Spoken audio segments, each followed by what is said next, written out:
We are celebrating the 400 years of Recoleto's missionary presence in Cebu. Learn more about their history and contributions to the island. Grab a copy of History of the Augustinian Recollects in Cebu since 1621, Studies and Sources, compiled and edited by Professor Emmanuel Luis Romanillos.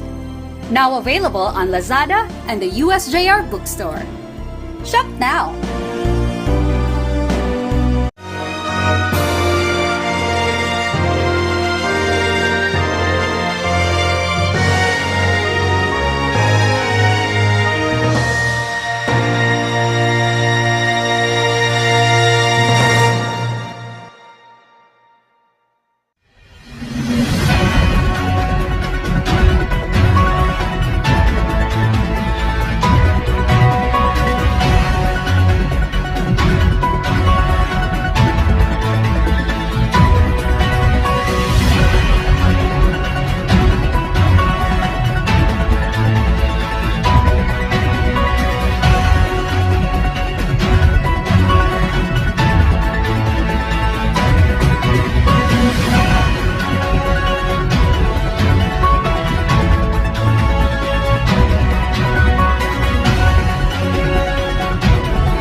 Good morning, G. Good morning, Vance. Good morning, Hosedians. We are very much delighted for your presence today despite the gloomy weather we are experiencing this morning. Yes, and it's amazing how a lot of us are now here in Zoom. We're also live in Facebook and YouTube, so we're encouraging everyone to share our live stream link. With that, allow us to read to you all the general reminders for us to be guided.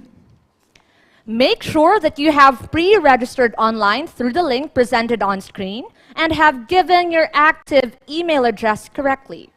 And yes, have a good internet connectivity throughout the Values-Based Voters Education for Student. And in case you'll get disconnected, please comment on the chat box below or notify the organizing team. Yes, you are encouraged as well to use headphones or earphones to eliminate noise. And always mute your mic to avoid overlapping of the speaker. We also wanted to remind you that during the sharing and open forum, you may raise your hand to be acknowledged and unmute your audio in order to be heard. You may use the chat box for comments, concerns, and questions, and remember to use appropriate and respectful language at all times. And do note that this is an opportunity for discernment, and campaigning is highly discouraged. The e-certificate will also be sent to you after you have answered completely and submitted your evaluation form. All right? And I hope that you have taken down note of everything. And before we commence this forum, in gratitude, let us now formally begin with a prayer to be led by Ma'am Bing Yumang of the Student Affairs Office, to be followed by the singing of the Philippine National Anthem. Today, let us pause for a while and focus our attention to God's word of hope and love through this voters' education for students. Let us empty ourselves from distractions and open our hearts and minds as we begin. In the name of the Father, and of the Son, and of the Holy Spirit. Amen.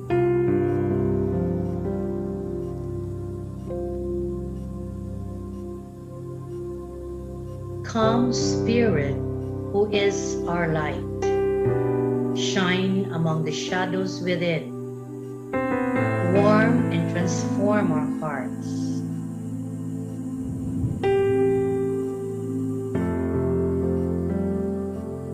Come, Spirit, who makes a home in us. Draw us to the treasures of your dwelling. Reveal to us the inner journey of love.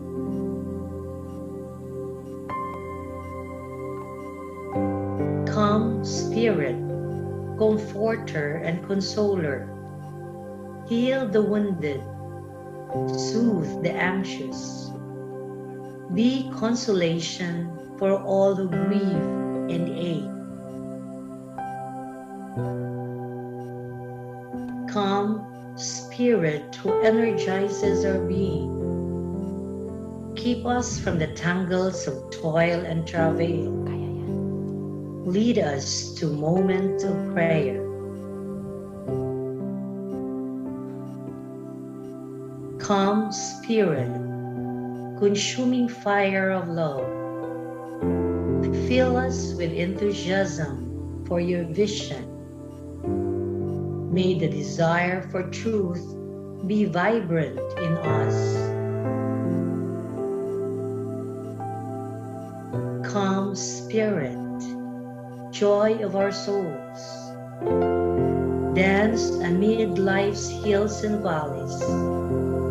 Encircle us with the delights of your dance.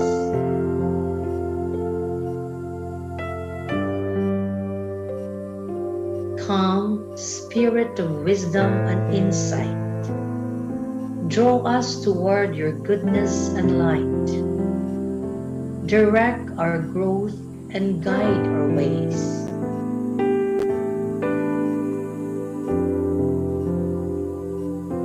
Come, Spirit, strength of wounded ones.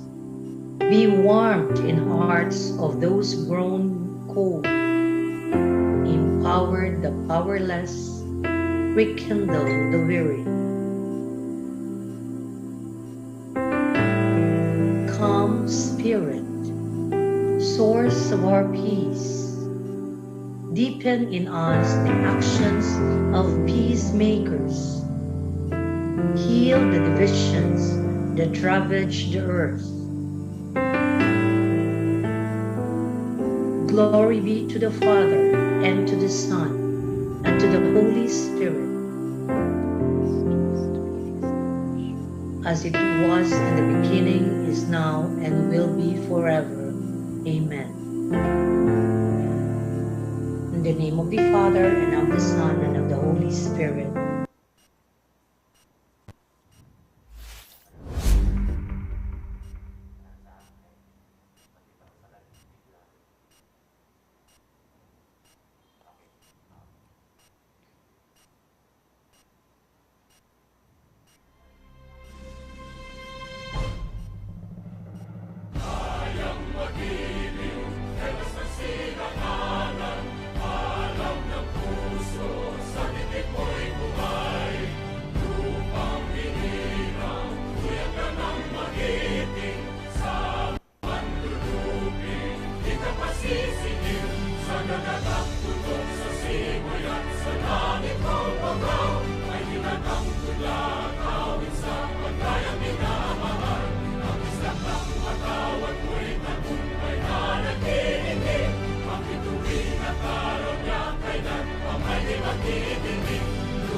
Good morning, Hosenians, and to everyone watching in the comforts of their home. Good morning, good morning, good morning, Hosenians, especially to those here we are in Zoom and there in FB Live and in YouTube. It is so nice seeing everyone virtually today. I am Journey Migiganto from the Hosenian Association of Psychology Students, and together with me is Vance. Hi, maayong buntag once again, everyone. This is Vance Villarreal from the USJ-R Supreme Student Council Mental Health Commission. And we are your moderators for today's Values-Based Voters Education for Students with the theme, Tapat ka, tamang ako para sa tamang kandidato. Yes, and indeed, it is an exciting day to unlearn, learn, and relearn ideas that will be beneficial for us and for our country. Right, Vance? Agree, G. This event will surely give the most profound insights that will enlighten our mindset, as today's topic is truly timely and relevant. Yes, I truly agree. And now I know that you're also excited. So if you are, kindly comment down in our comment box, in our chat box, a heart emoji. If you have some there, do it. Put it there and comment, Tapat ako. Okay, let's fill our chat box with the word Tapat ako. Okay, I can now see some heart reactions coming. Wow, I can see purple, pink. Wow, that's amazing. Yes, wow, we have so much interactions today, and it's nice to see familiar faces and names on the participants we have in Zoom and on the comment section below. And yes, I know that everyone are really energized and feeling ecstatic to proceed with our event this morning. Yes, Vance, truly agree. And maybe we could get an idea on what this event is truly all about. Let us now lend our ears to the welcome address and rationale of Attorney Jesus D. Velas, our Student Affairs Director. A round of applause, please.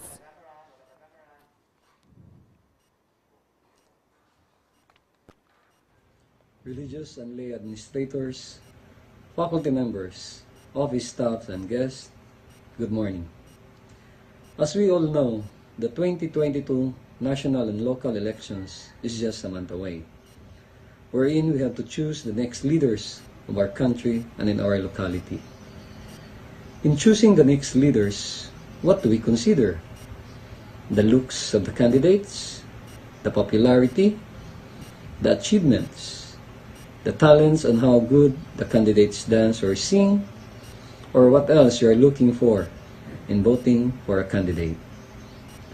It is for that reason that the University of San Jose Recoletos, through the different student services departments, led by the Student Affairs Office, continues this voter education series, a value-based voters education for students in order to guide the Hosenian voters to rightfully choose the next leaders of our country and in our locality. With that, I welcome you all to this webinar with the topic, Tapat ka, tamang ako para sa tamang kandidato. Again, good morning and adelante. Thank you, Attorney. And indeed, there should be a lot of factors that need to be considered upon choosing and casting our votes to a certain candidate. And certainly, we should be very keen and wise in choosing our candidates. Surely, G. Now, can you share with us or can you give us a glimpse as to what will be the flow of today's discussion? Yes, surely, Vance. We have actually prepared a lot for the Hosenians this morning. I believe you have pre-registered, and if you do, we have assigned facilitators who will be with you later in our breakout sessions. And in addition, we have also assigned student panelists in order for today's event to be more productive and engaging. Yes, Vance, definitely. I know our viewers are also as excited and thrilled as we are to know our speaker this morning. And to introduce him, help me welcome the SSC 40th Congress President, Mr. John Sebastian Sichon. Thank you, G, and thank you, Vince. Of course, in behalf of the entire student population, it's with great honor to welcome such a great and amazing person. Of course, allow me to read his bio note to discuss and also describe further what kind of man, what kind of pastor this person who's speaking in front of us today will be. So, First and foremost, he is a Christian advocate for good governance and social transformation. He has a passion for mentoring and equipping a new generation of leaders for social good. He has 15 years of experience in senior leadership in Christian nonprofit organizations.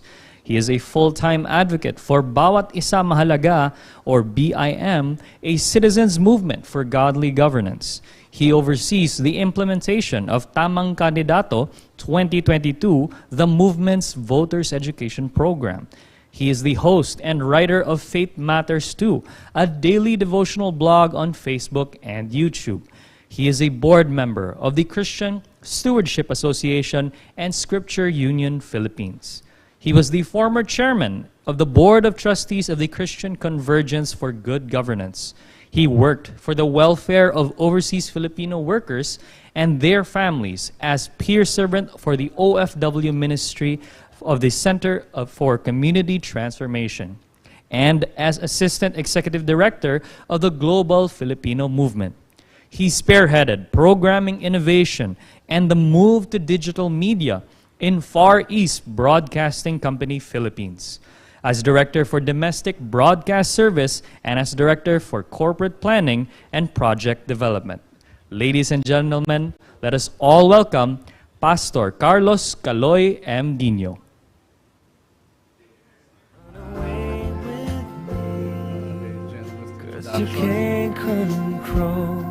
I'm very honored to be invited today, and this is going to be an interesting session for all of us.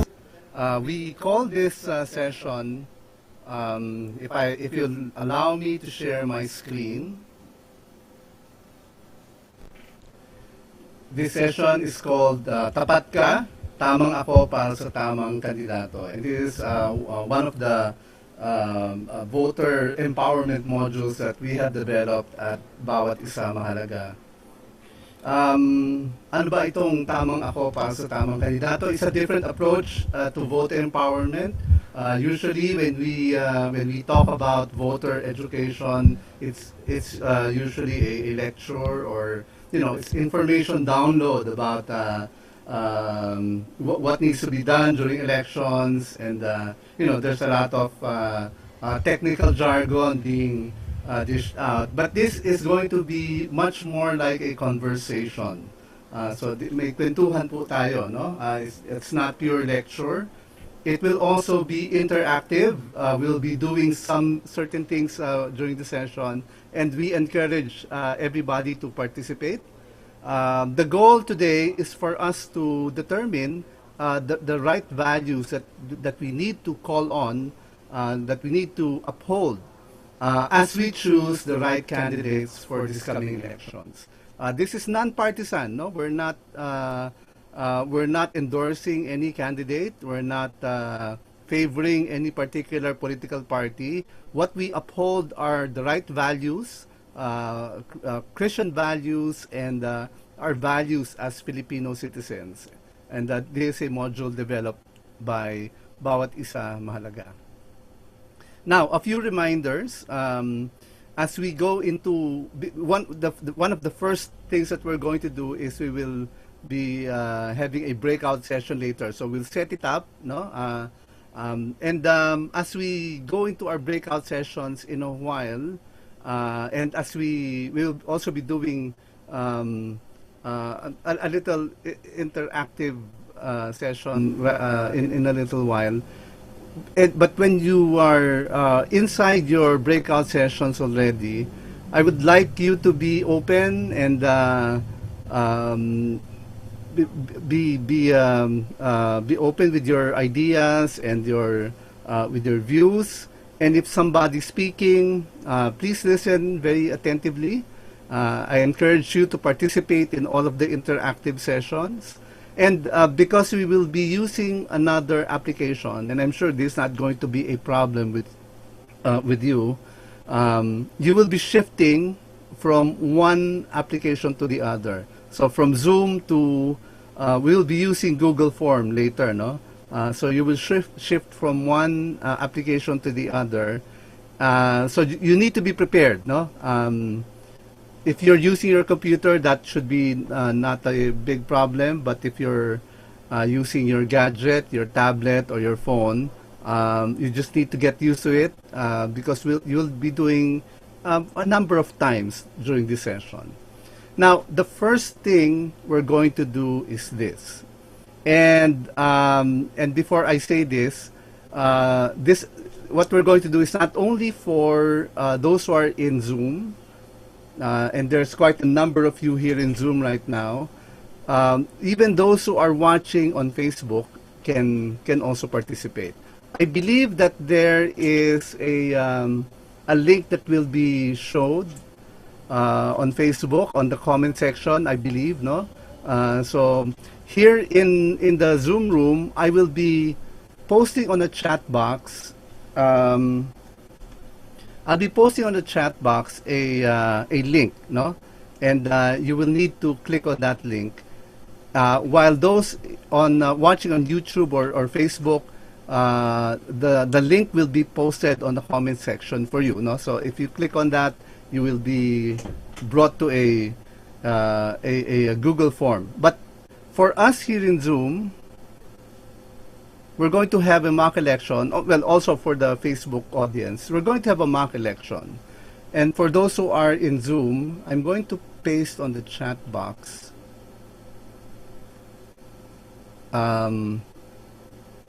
Okay, let me just put it here. I'm sorry. I'm going to put the right. Okay, so I just placed on the chat box here in Zoom a link to the mock election, well, sample digital ballot. Okay, if the elections were to be held today, sino ang iboboto mo para presidente? No, that's the question for us. There will be only 6 items to choose from. We opted to focus on the top highest ranking candidates, no? To simplify things. And if your candidate is not among the top 5, then you can just choose ibang kandidato. Okay? So those who are watching on Facebook or on YouTube, I believe it will be posted on your chat box. You can participate. Okay? And you can vote now. For those who are on inside the Zoom room, the link is in the chat box, and to make sure it does not get buried, because there are a lot of people commenting on the chat box, I reposted it, so to make sure that you will get to participate in our mock election today. And I can see that there are already more than 100 participants in our mock election in the Zoom room.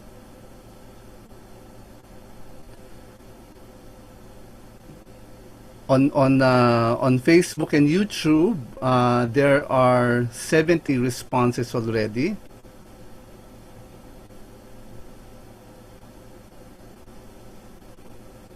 Here in the Zoom room, we have 240 responses already.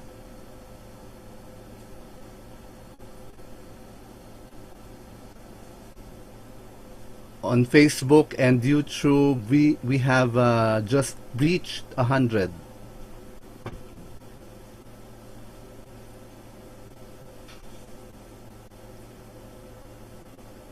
So you can go ahead and vote.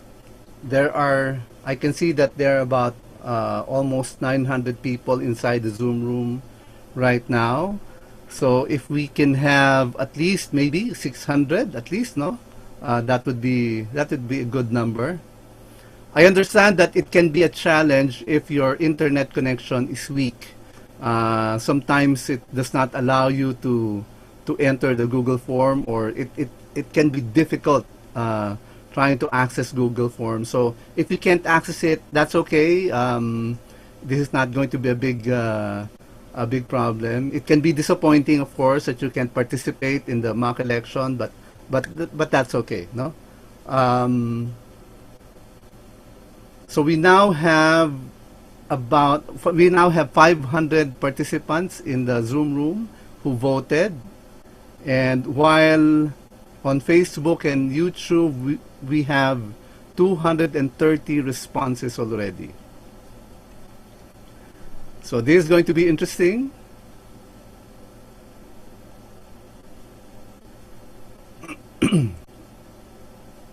Inside the Zoom room we have 560 responses already.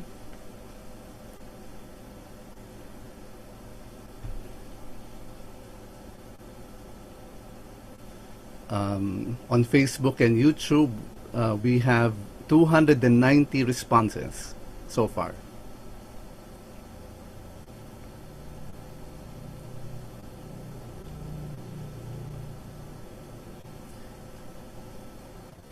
Here in the Zoom room, we have actually breached 600. We have 620 voters already, and it's still climbing.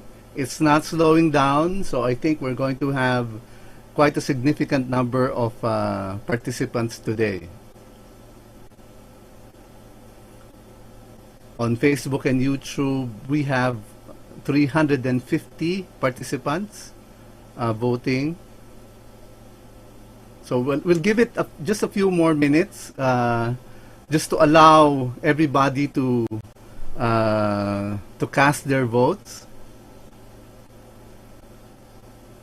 We now have breached 700 on inside the Zoom room, while on Facebook and YouTube we are close to 400 already, and we have just breached 400. It's not slowing down. We now have 770 voters inside the Zoom room. So we just might reach 800 in a few seconds.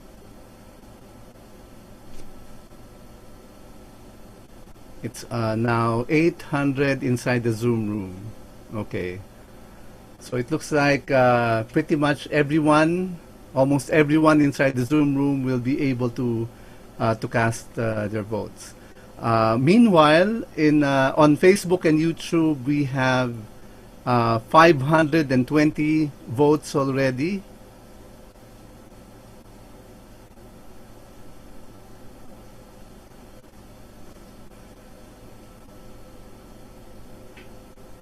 Okay, so it looks like we're going very close to the maximum number of participants here in the Zoom room. We're now at 800 and almost 870, just almost. We now have 874. We have 888 responses. Okay, so in a few seconds, we're going to close the voting. In 10, 9, 8, 7, 6, 5, 4, 3, 2, 1.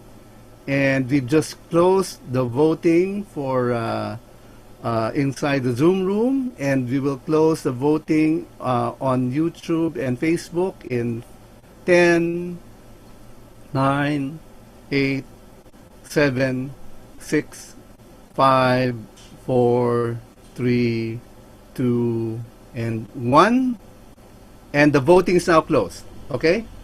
Now, I won't show you the result yet. Medyo suspense ito, no? I will show it to you a little bit later. But in the meantime, what we're going to do now is we're going to have our kwentuhan session. Okay? So I will show you the result for both the Zoom room and the Facebook and YouTube results as an incentive to stay on. But in the meantime, we're going to have a kwentuhan. We will be setting up a breakout groups here in Zoom. I wonder how many groups can we set up, if I may ask. who will be assisting me in setting up the Zoom room? Can I ask the technical team? Sir, good morning. Good morning. 50, sir. Okay, so we will have 50 breakout groups, and so that means you will have quite a number of people inside a breakout group. We have more than 800 people in the Zoom room, so we will have quite a number. I think maybe you'll have about 16 people, per group, no? So try to manage your time, because I will only give you about 30 minutes to discuss. And I believe you will have a facilitator, am I correct? There will be facilitators assigned to each breakout room. Is that correct? Ms. Nelva? Yes, sir. Yes, okay. So thank you very much. So there will be facilitators for each breakout room, and they will make sure to the best of their ability that everyone gets a chance to speak. Okay, but I have to warn you, there should be no debates. Okay, don't even mention the name of your candidate, no, so as not to provoke each other. Okay. No campaigning, walang kampanyahan. This is not a meeting de avance. This is not a forum by COMELEC, so there should be no debates. We want to maintain the non-partisan nature of our session today. Okay. Now, as you go to your breakout rooms, perhaps a note taker or a secretary will be assigned. No, so please take notes. But only try to summarize your discussion so that you can distill it and choose only about maybe 3 to 5 major points per question. Okay, so that because we don't have a lot of time, and so we need to summarize our discussion when we get to present later in the plenary. Okay, so. Here are the questions, and I would like you to take a screenshot of these questions so that you can take it back with you in your breakout group. First question, magbigay ng 2 salita na magde-describe sa'yo. Give 2 words, no, that will describe you. And then report only the top 5 answers within your group. Question number 2, ano ang pangarap mo para sa sarili, sa pamilya at sa bayan? What are your dreams for yourself, for your family, and for the nation? And question number 3, paano nakakatulong o nakakahadlang ang presidente sa pangarap natin? How can a president, no, is a generic president, it's not this current president, it will be a future president perhaps. How can a president help you or hinder you in achieving your dreams? Okay? So if we're all set, have we set up the breakout rooms already, Ma'am Nelba? Are we ready, and have we set it up for 30 minutes? Hello. Yes. Okay. When the Zoom room opens, you will be brought to your Zoom your breakout room, but there will be a number of students who will be left in the plenary, and we're going to have our own conversation here in the plenary. Okay, and this is for the benefit of those who are watching on Facebook and YouTube. So you may now open the breakout rooms, and we will see you in 30 minutes. Yes, so those with us here in Zoom, you'll be redirected to your specific rooms, and 1 to 2 facilitators will be assisting you. So just wait for the notification to prompt on your screen. And also additional reminder to all our facilitators, kindly rename yourselves with facilitator _ your name for us to be able to have the breakout rooms properly. And yes, to our FB Live and YouTube viewers, don't go and worry not, for we have something prepared for you here, or we're going to have our own discussion here in the main plenary. So please stand by. Yes, indeed. And also, gentle reminders for everyone here. You may utilize our comment section for your questions, concerns, and of course for your interactions. And use respectful language at all times. This is an opportunity for discernment, and campaigning is again highly discouraged. To our Hassanians, you will still be receiving your e-certificate. Will be sent to you after you have answered and submitted your evaluation form. The link will be sent to you by our team in the chat box or comment section later after the event. Yes. Okay. And I hope that you've read already the 5 main questions that was presented on screen, everyone. Yes, go on. There will be something that will be prompt on your screen that will lead you to the breakout sessions. Okay. We're still waiting for the team to be able to fix it. So while waiting, kindly take your time to think. You may go ahead and think it over, meditate, or whatever you want to think about. What do you want to share and whatnot. You may go ahead and take your time for the meantime. Yes. And now, let's reiterate again the questions, G. Yes, of course. Number 1 is magbigay ng 2 salita na magde-describe sa iyo. And number 2, ano ang pangarap mo para sa sarili, para sa pamilya, at para sa bayan? And number 3, paano nakakatulong o nakakahadlang ang presidente sa pangarap natin? Yes, so just have it noted, and also a friendly reminder to everyone, if you are now in the room, or if you'll be in the room later and you will not have any facilitator, just go ahead and go out and show the leader in you and just choose one facilitator in them. Okay, I believe you're now all good. Okay? Okay, we're still waiting, so go ahead and take your time, everyone. We can go ahead and look back on the resources that you have. You can go ahead and talk to your friends if you have it in there before we go ahead and be in the breakout sessions later. Yes, and I think this time is a very nice segment, because in this we'll have to internalize the different aspects, the different standards we have upon choosing our certain candidate. Yes, very well said, Vance. And also, this is a great opportunity to interact with our co-Hassanians, since we are now in breakout sessions, and it is actually a free space. It's an open space for discussion and collaboration with our co-leaders, because of course, all of us are leaders within ourselves, right? Yes, let your voice be heard, Hassanians. Now, how about let's reiterate again the gentle reminders, G. Yes, of course. I'm gonna read to you the reminders for our discussion this morning. You may utilize the comment section, and also we encourage you later to open your microphone, and maybe you could also open your cameras for us to be able to see you. Use respectful language at all times. And again, this is an opportunity for discernment, and campaigning is highly discouraged. To the Hassanians, you will be given e-certificate after you will be able to answer completely and submitted the evaluation form.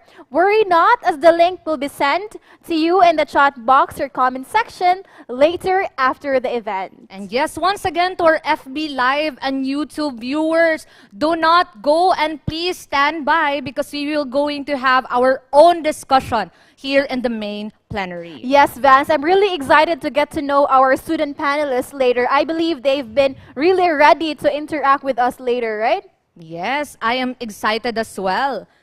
Okay, so we are still waiting, so go ahead, everyone, and take your time, because this day is our day to interact. So if you are now in that place, go to look for a clear space with no disruptions with your audio. You may go ahead and find your space and take your time right now to jot down notes on what you want to share later in the breakout sessions. Yes, please do, everyone. Okay, so for your guidance, if you were still not able to take down the questions, allow us to read it again.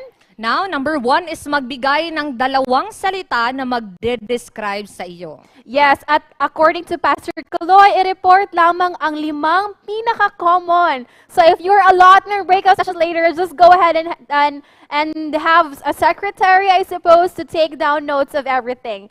And question number 2, ano ang pangarap mo sa sarili, sa pamilya, at sa bayan? And this time, you only have to report 3 pinaka-common. Yes, so 3 lamang ang inyong i-report mamaya. And for our third question, Is paano nakakatulong o nakakahadlang ang presidente sa pangarap natin? yes, and we are still going to report 3 common answers that you have in the team. So we have assigned facilitators from different organizations in the university in order to help you later in our breakout session. So worry not, but if you don't have any facilitators there, so just go ahead and choose one among you so that you could have a meaningful discussion. Yes. And yes, in regard to the third question, the president here is general, Yes. right? Yeah. Okay, so if you have questions right now before you proceed to your breakout rooms, kindly take this opportunity to chat it down in our chat box, okay? Go ahead, if you want to ask us anything. Yes. Okay. I can see a lot of students now in our comment box.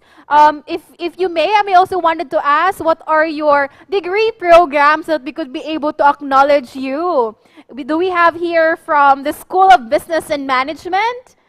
Wow, I believe we also have a lot of SBM students here in the room. Yes, how about the psychology students? Yes, from the School of Arts and Sciences. Okay. Wow, I could see some people, familiar names right now that are from the School of Arts and Sciences. And we have from the School of Education, I suppose, that we are also interacting this morning. Okay, And wow. how about the School of Engineering? Yes. Okay, we have engineering students as well who is here with us to interact later. And I'm pretty excited to also hear the thoughts of these people. Yes, and it's great to have them. It's great to have them now in the Zoom special, despite the rainy weather we are experiencing now. So thank you so much for being with us today. Yes, and of course, the School of Computer Studies. If you are here with us, you may want to make noise. Go ahead and comment down yourself in the comment section. Okay, wow, I can see here a cheer. Wow, that's amazing. You also have to cheer your own school, okay? Yes, I love the energy. Okay, go ahead, and we're still waiting, so let us know if you have more questions. Just let us know. Okay? Wow, we have a lot of interactions right now, and I believe we have a lot of viewers in Facebook and YouTube, and we are now around 500 here in Zoom, and that's an amazing number that we have right now. Okay. Wow. That's amazing. Go ahead and keep it going, everyone. Just take your time. So if you do have questions, we'll just be here to answer them for you. Okay? So for the meantime, we'll be keeping the chat box active, and we'll be giving you the sign that the breakout rooms are now ready.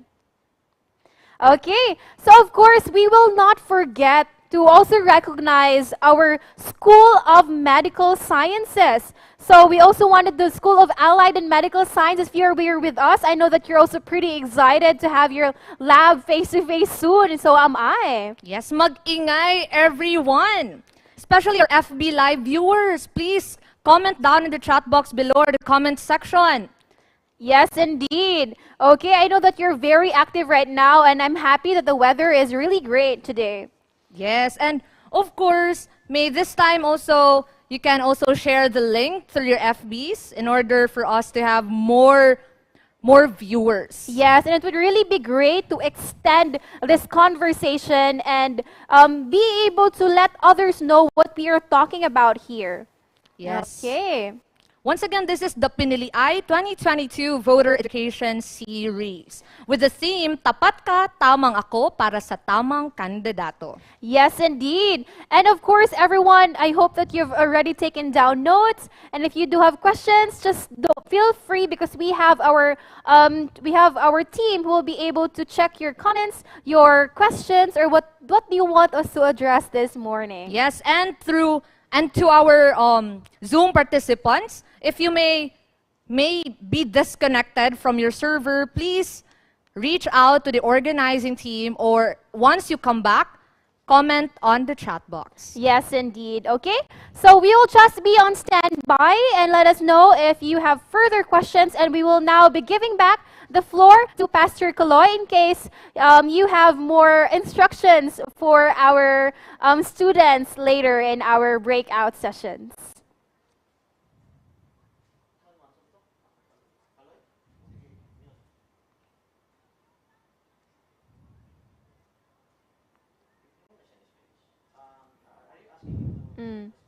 Yes, sir. Further instructions. Okay, basta na siya instructions. Diba 5 man to ka questions, di? Tulo na itong nabasa. Oh, okay. Di ba nag-screenshot ka?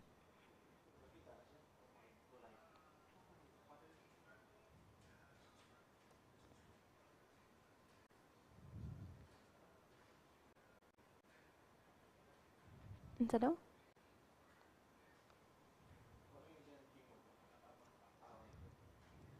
Our conversation about the topics that that we're supposed to talk about, no?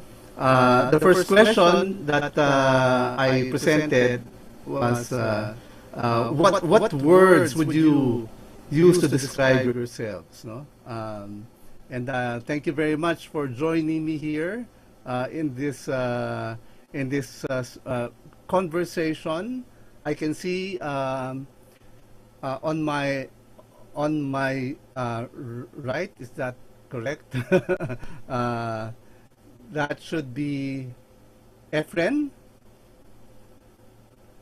Yes po. Yes. Hi, Efren. And then I can see Angelo. Did I pronounce it correctly? Yes po. Okay. And then Jade Ann. Hello, good morning, Jade. Pastor. Hi. What's your full name? I'm sorry.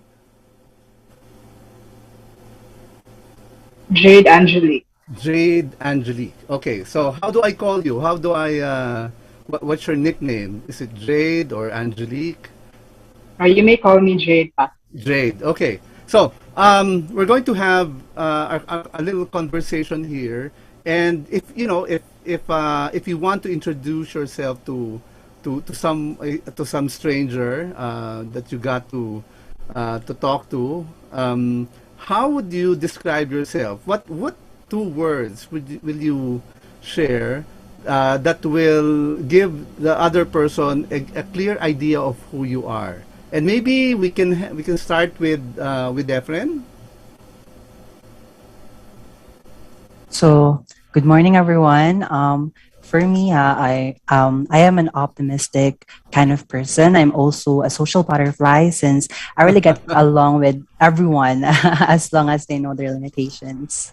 Okay, optimistic and a social butterfly. So you love talking with people. You Yes. okay? So you're an extrovert, I presume. Yes. Yeah. You draw energy from being with people and having conversations with people. That's where you get your energy from, I presume. Yes, I really like to have a conversation to other people because for me, I can also get lessons for them and they can also get lessons for me. Okay. Sharing insights about everything or everyone. Okay. Thank you. Thank you, Efren. How about you, Jade?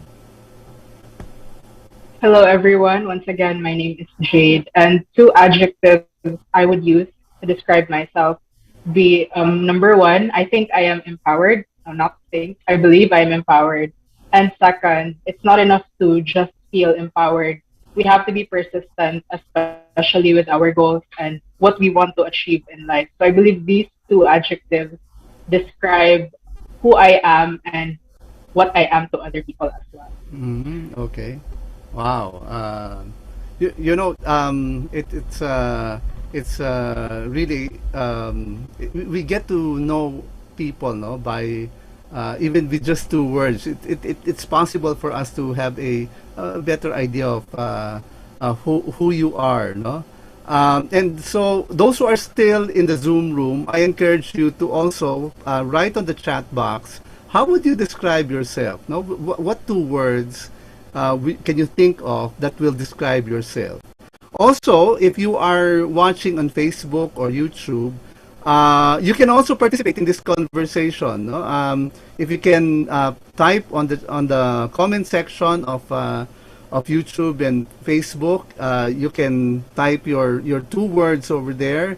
And if you catch my attention, then maybe I will mention your name and the two words that you will spell out. Okay.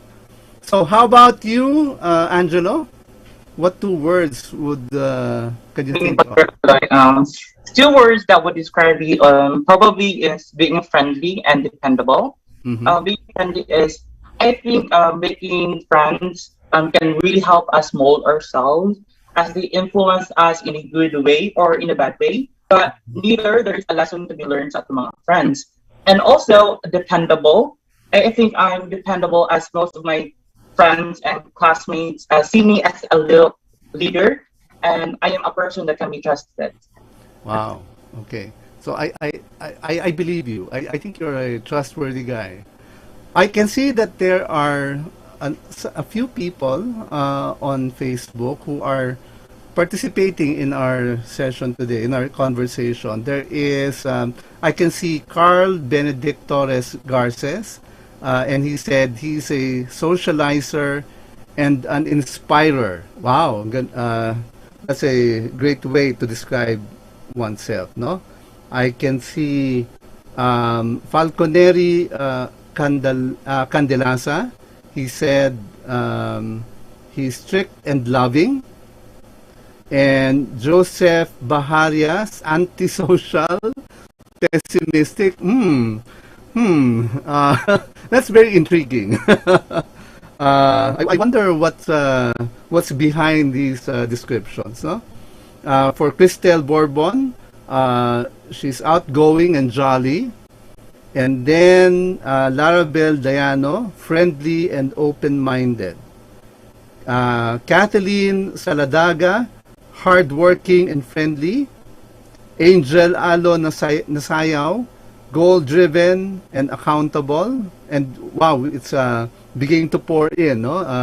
The descriptions. This is just too many for me to mention, but thank you very much for participating, and I'm sure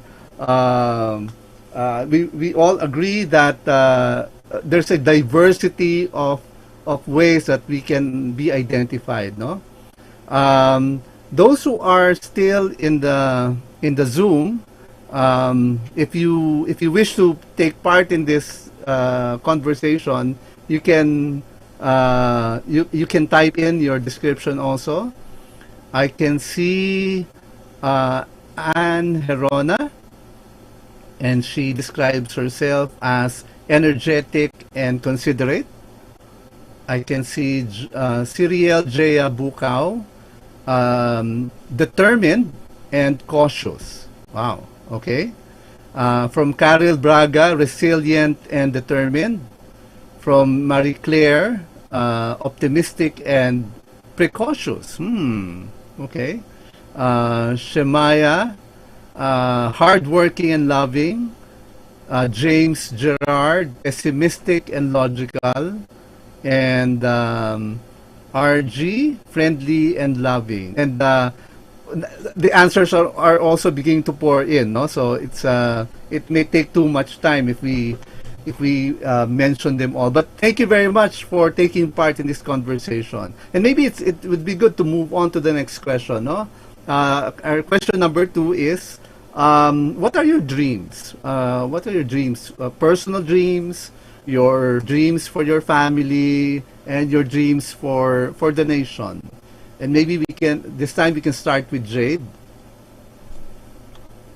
So my dream for myself personally, like very realistic dream, would be to finish my studies and use that degree to be able to contribute to nation building, because I believe that it's not just enough to have a personal dream that you can keep to yourself. It's always important that you share that dream to other people. And one of the most noble ways to do that is to contribute to nation building, to be an inspiration to others, and to actually have tangible ways at which we can help our community. My dream for my family, and I think every child wants the best for their family. I want my family to walk in the streets feeling safe. I want to see them prosper. I want to give them a life that is comfortable and decent. And in relation to that, it all goes back to what my dream is for my bayan or my kababayan. I believe that I want my nation to have a government it deserves, one that is free from corruption and injustice. And that is just the bare minimum, because through this way, people can actually dream more and aspire more if they know that they feel confident in these spaces, and if they understand that they still have a tomorrow to look forward to. Because sometimes that's not actually an assurance that most people have. And to just be given that like vision, it is empowering to some, and it gives them the confidence to wake up and do the things that they normally do every day. Wow, I'm inspired already. Okay, that's wonderful. No, I understand that all of you are still taking your studies, and really it's part of our dream to finish our studies. But to use whatever you learn in the service of others to contribute to nation building is really an inspiring thing that you said. And then, of course, we want our families to be comfortable. I think every family, Filipino family, would love that. And then, a government we do deserve is something that I think we all want. A government that we deserve, right? A government that's corruption-free and free from injustice. So thank you very much, Jade. And for those who are watching on Facebook and YouTube, you can take part in our conversation. You can also share your dreams here on the comment section of Facebook and YouTube. And here, who are still here on the in Zoom, no? You can chime in. You can share your dreams with everyone here by typing on the chat box. Okay. So what are your dreams? Huh? What's your dream for yourself? Your dreams for your family, and your dreams for the nation. Okay. How about you, Angelo? What are your dreams? My dream, Pastor, would be like the same as the most people, and that would be to finish my degree. And I think that finishing my degree would open more opportunity to me and also to my family. And my dream for my family is to have financial stability. And let's not be hypocrite. Most of the families here in the country has like problems in financial stability, and I think I want my family to have that stability that will not hinder them or for their future sa kung mga future cousins or relatives, and also a good country to live in. That is the dream that I want for my family. And also the dream that I want for our bayan or our country is to have an effective leader and a good country that will benefit the present generation and the next generations. And I think the leader or the president should have a long-term goal instead of short-term. We should consider our future generations, not just our present generation. That is all, Pastor. Wow. Okay. Just like Jade, no. I think it's very common to think about finishing our course, finishing our degree, and then really, once you finish your degree, there will be opportunities that will open up, no. And I think once you finish your degree, your dream of having open opportunities will come true.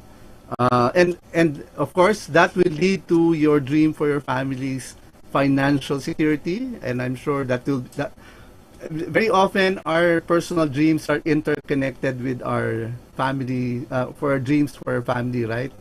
As we try to pursue our dreams, I'm sure you on the back of your mind, you're thinking of your family also, right? But for our family, I am impressed that you mentioned that you're thinking of a country and leaders that will think of the next generation and not just for the current generation and the people who will be living through their term. A visionary leader, I think, is something that we all want to have, and so that not only this generation will benefit from their actions, but also the next generations will be benefited. Thank you very much, Angelo. And I can see that there are some who are participating in our conversation on Facebook. There is, let me see, Julian. Julian's dream is to live independently, a peaceful life for the family, and for the country, a fair justice system. Wow. Thank you very much, Julian. And then, let me see. For Ian De Gracia, for the self to be financially stable, no? To be able to repay the family, that's a noble thought. If you will ask most parents, and I'm a parent myself, we don't really expect our children to repay us. Maybe we can use some help, of course, but there's no idea that we should not really be thinking about us being repaid. It will be very difficult to repay everything that we spent for to raise our children, right? All the sacrifices that we make for our children is out of love, and it's not supposed to be a transaction. And I think the minimum expectation of parents is that you pay it forward. As we take care of our children, then when you do have your family yourselves, no, then you can pay it forward. You can take care of your family as well. So and then according to Ian, a government clear from corruption. Thank you very much, Ian. Those who are on Zoom, let me see. We have quite a number who have shared their dreams here. A significant number already. There's somebody who said to win 500 million pesos in Lotto. I have dreamt of that myself, but so far I have not had much luck. But okay, I can see here Runan, a dream for the families to give them a safe and good life. Dream for the country is to become corruption free. And the dream for the self is to be a successful programmer and businessman. Okay, wow. Thank you, Runan. Alejandro, to live long enough to see the country be classified as a first world country. I lived through a period in our history when I was in college. Our country was really economically down. I still remember that because I was wondering if I were to graduate, I was really struggling in my mind whether there's going to be job available for me. It's totally different from your situation right now because after several years after 1986, things have really gone up, and things have changed. There are more opportunities for you, and so the dream of being a first world country is possible now, during our time, we were called, the sick man of Asia. We were one of the worst countries in the world during our time. But now, after more than 3 decades of development, you have the opportunities that we never had when I was young. So go ahead and dream big. I'm sure in the next several decades, as you contribute to your families and as you contribute to nation building, I'm sure there will come a point when we will be perhaps similar to Korea, maybe, no? I hope that we get there. Okay, so how about you, Efren? What are your dreams? My dreams for myself is that I really wanted to be a registered nurse someday. I want to help those people who are in needs, especially karon nga our healthcare system is not really good, and a lot of people don't want to go to the hospital because niingon sila nga kanang mahal kayo or something. And me as a registered nurse, I really wanted to help them as much as possible, like free ra, kasi that is what I want, to give them a better life, to give them to be healthy, for them to be healthy. Also, my dream for my family is just like what Ate Jade said. I want them to give a comfortable life, just like what they gave me while I'm growing up. Because as an Asian, as a Filipino, we want to have a better life for our parents. We want to repay them, even though they don't want or they want.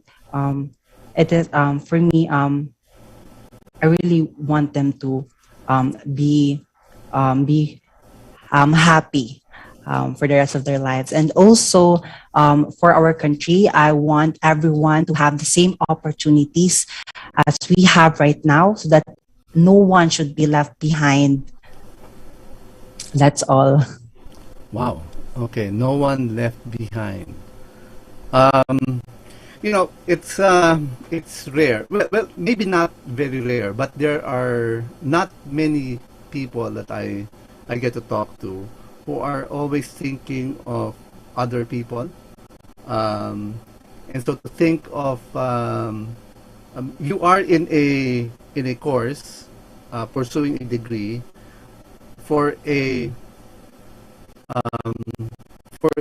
career that will be devoted to service. And I salute you for choosing this kind of life. Do you plan to go abroad? Is that part of your dream? There's a growing demand for nurses all over the world, no? So is this part of your dream? Actually, one of my dreams is to travel around the world. So, Okay. I mean, I'm not really sure, but after I graduate and got my license, I really wanted to help or to work here in the Philippines first. Okay. Wow. Okay. So in a sense, you'll be paying back. You'll be serving the Filipinos, and that's a noble dream. But if you wish a comfortable life for your family, as a registered nurse in the Philippines, that might be quite challenging. I can imagine. So maybe I don't know. No, I'm not presuming to know, but there are so many Filipinos who have pursued careers outside of the country, not out of disloyalty, but because of their love for their families, and they remain unapologetically Filipinos, even in other parts of the world. They retain their identity as Filipinos, and they continue to help the country by remitting dollars to the Philippines. It keeps the country afloat, and so maybe that's part of the service that you might be able to do once you become a nurse, no? And then your dream of a country where no one is left behind, that is a noble thought. That's a wonderful thought to think about. Thank you very much. No, maybe Thank we you can too. read a few more answers by our viewers on Facebook. Let me see. From Angel, to finish my study, travel around the world, be part of the Air Force Reserve. Wow, okay. For the family, build a house for them, give them the life they deserve, and give them a quarterly checkup, okay? And for society, more job opportunities, high quality education, with high quality laboratories for state universities, and high minimum wage for every Filipino workers. Wow. I long for that day to come. So that's probably part of my dream as well. From Angel, my dream is simple, to be able to live out and cherish life to the best of my abilities, more so to be of use to the greater good of my family and my fellow men. Okay, thank you, Angel. Gloria, for myself to finish my degree, for my family to have a stable life, for the nation to give service to other people, and to have a fair justice system. Okay? And then, Ablen, Sister Joy, pangarap ko sa sarili ay ang pagkaroon palagi ng kalayaan sa pagpapahayag ng magandang balita at katotohanan ng walang takot at pangamba, no? To speak out without fear, no? To preach the good news without fear. Sa aking pamilya na magkaroon ng seguridad at dignidad, security and dignity for the family. Para sa bayan, kapayapaan at pagkakaisa, peace and unity. Okay, thank you very much. Maybe we should read some more from the people who are here in Zoom.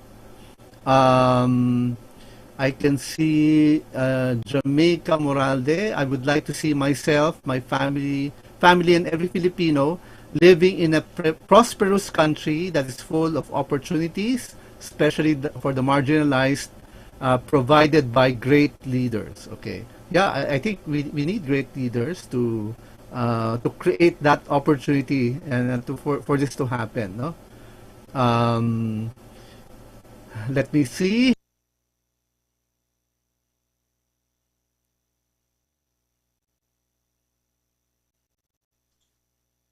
Muted Pastor. Okay.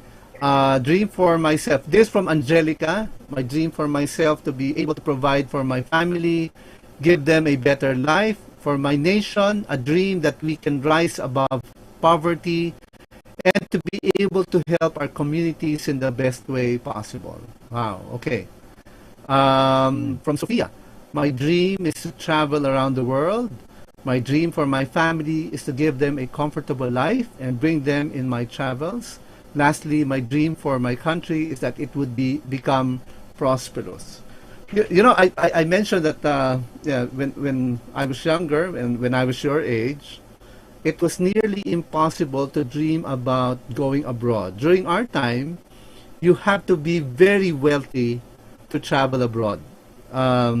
You have to be, you have to be a businessman or a top level executive to be able to travel, because the cost of airfare during our time was really astronomically high.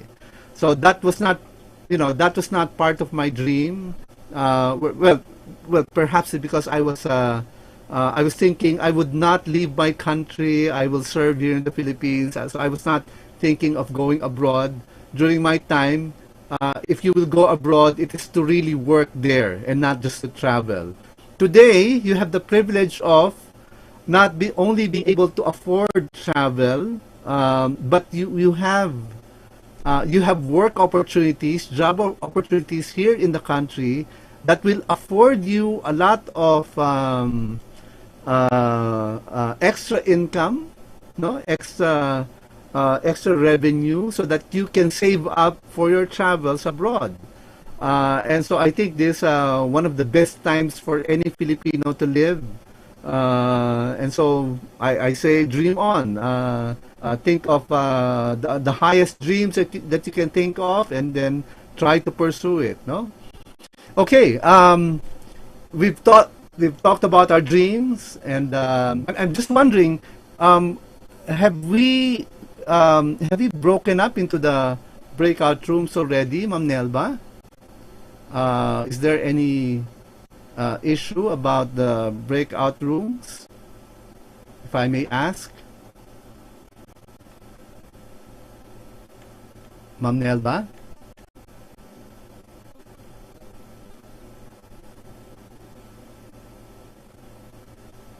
Ma'am Nelba, just asking if, do we have some people who are already in their Zoom rooms? Or any of our technical team?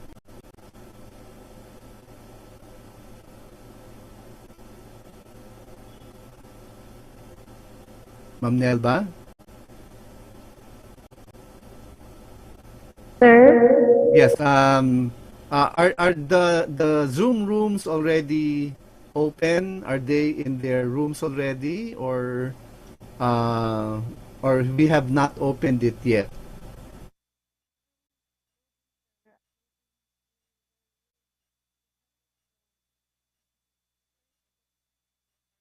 The room already or not yet?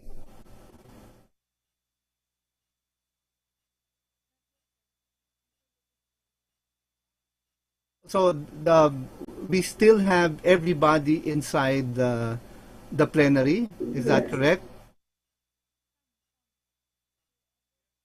People in their Zoom rooms already. Yes, So do we assume that they are already having their discussion inside the room? Visit one of the rooms or something,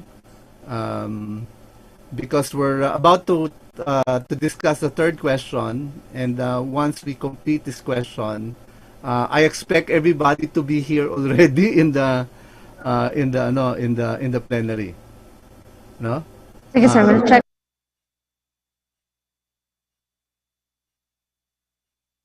So we've come to our third question, and the third question is, paano nakatulong o nakakahadlang ang presidente sa pangarap natin? Or how can a president, it's a generic president, how can a president help or hinder us from achieving our dreams? No? So what do you think, Jade? So the president is the leader and the face of a nation or a group. That person carries out the aspirations of its people. So basically, you are the image of hope. And I think that in a symbolic sense, the president instills certain values that uplift their people. So even if you're just someone who's not related to me, but I look up to you, you actually inspire me to do good things as well. And I believe that that's one of the roles that a lot of people simply set aside because they think that, oh, presidents should do many things and things like that. But even from the very fact that you instill inspiration to people, that already contributes so much. Like, for example, you inspiring them on a daily basis, or you being there for the people, I think that that's also important. But aside from that, like, presidents should also have tangible actions that contribute to the welfare of its people, such as providing programs and implementing policies that actually uplift them from whatever harsh state that they are in, like, for example, the state of poverty and perhaps malnutrition. So the president can actually help mobilize people and can help them reach a certain destination because that president aids these people towards that dream. I also believe that presidents can hinder us from achieving our goals in a matter of like them influencing certain conditions that will prevent us from actually achieving that goal. So I think that because you have so much power, you can actually use this power to build bridges and build connections for your people in such a way that it becomes easier for you to have access to these things. So the president is not just there because of the title, but the president has so much in power, and I believe that that power should be properly used and properly utilized so that people can actually go to where they want to go. that's how powerful a president is. And I hope that that is how people view a president, which is why they should like vote for someone who they see will walk with them through those struggles. Okay. Can you imagine a situation where a president can hinder your dreams? So I can relate that to the chat earlier. Someone messaged that person wants to migrate to another country. Although I have nothing against like people who actually seek for greener pastures or people who want to live in another country. I believe that if people are disinterested or are not satisfied, they would most likely see migrating to another country as an option for them because they feel like the opportunities in the country or in this group are not worth their presence or they feel like they're not satisfied. So perhaps that is one way I can see that a president or someone who is in a position of power, it can actually contribute people to leave or give them the incentive to leave because people are unsatisfied. They don't feel like they're going to prosper or they're going to grow in this country or in that group. Okay. Maybe that's one example. What maybe an example of what a president can do to hinder you or push you out of the country? Can you imagine a certain action by the president that will cause you to make that decision?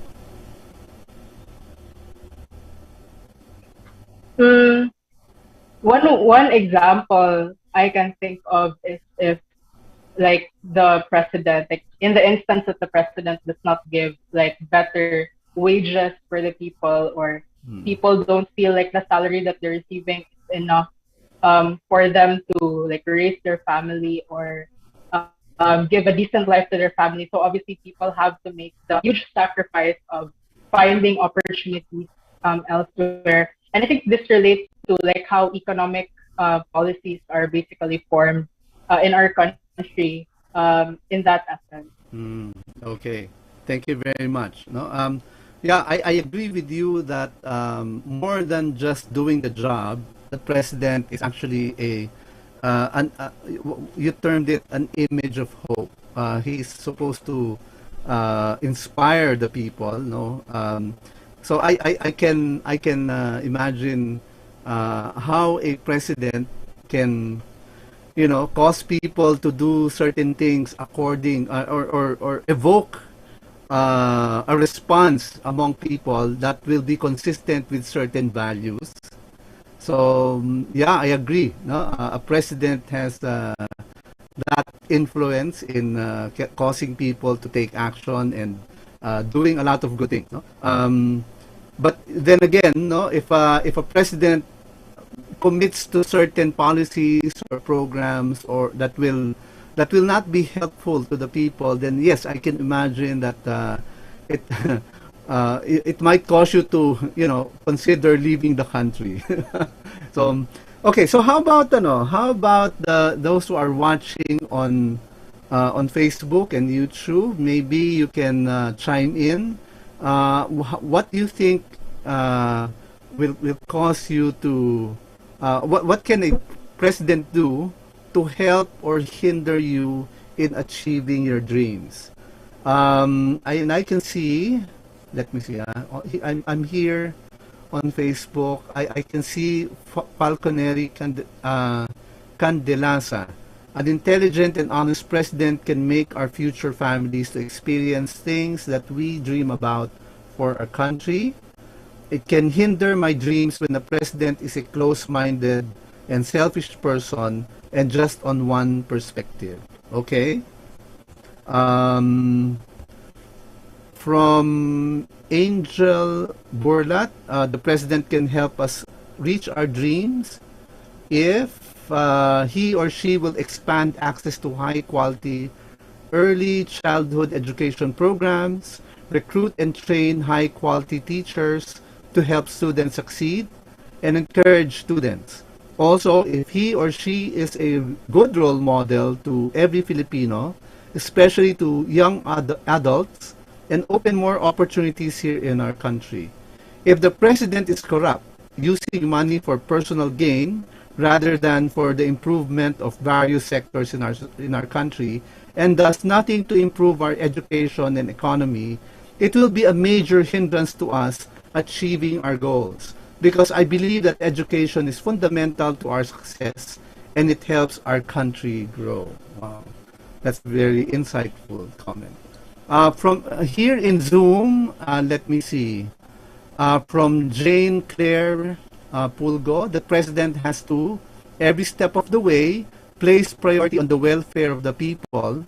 If that person has other priorities such as family name or money, there would be more difficulty in achieving the aspirations of the youth. For example, to keep himself or herself in power, the president could opt for diminishing the education system in terms of quality. Poor education means people that are easier to mislead and control. This coming elections, we should choose a real leader, someone who we are sure will serve the people, someone competent, someone clean. Wow, thank you very much for that comment. How about you, Efren? What do you think? How can the president help you or hinder you in achieving your dreams of becoming a nurse, in helping you build a comfortable life for your family?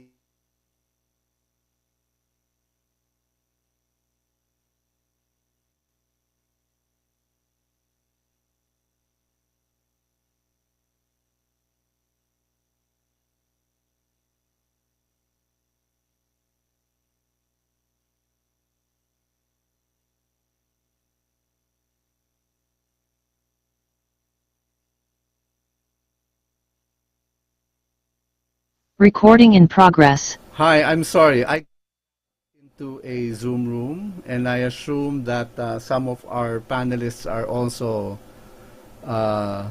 brought into the Zoom room.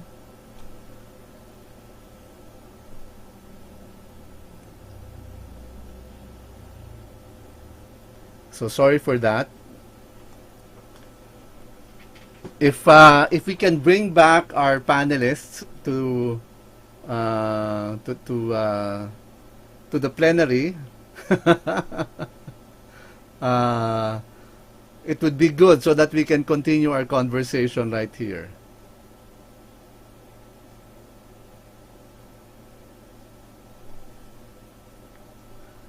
Are the panelists still here? Or are they in the Zoom rooms, in the breakout rooms already? Hi. I'm sorry.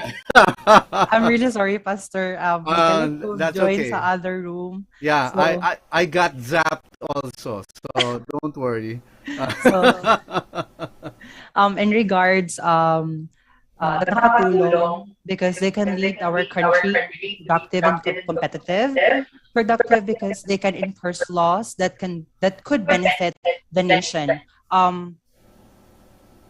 Level of competitive naman na pwede tayong makisabayan sa ibang bansa like the first world countries. Ganon. Okay. So it's really up to the president to set the kind of policies, no, that will create the opportunities for you, right? Yes. So I agree with you. Like raising the salaries of the nurses, or also okay, so you mentioned wages, no, or the salaries of nurses. For example, so you're considering that, you know, possibly you might go abroad and serve in other countries. What if you know, a policy is created, especially now that I think with the pandemic, now it's very clear how important the role of nurses can be, no? And so what if part of the policy of the president is to fully recognize the contribution of healthcare professionals, not just nurses, no, but people who are in the front lines of taking care of our health, no? What if there's a policy to raise the salaries of nurses? Would you still consider leaving the country? Actually, I'm really happy that I'm not really happy because there is a pandemic. I'm really happy that all of the staffs in the hospital or in the the health system are having their own spotlight. For me, I really don't want to leave the country because I don't want to leave my family. And as much as possible, I'm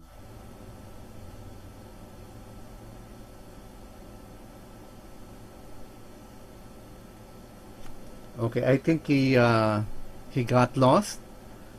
It's probably weak internet. Maybe we can, if he comes back, we can talk with him again. Um, is Angelo here? Is he, or did he get sent to a Zoom room, into a breakout room?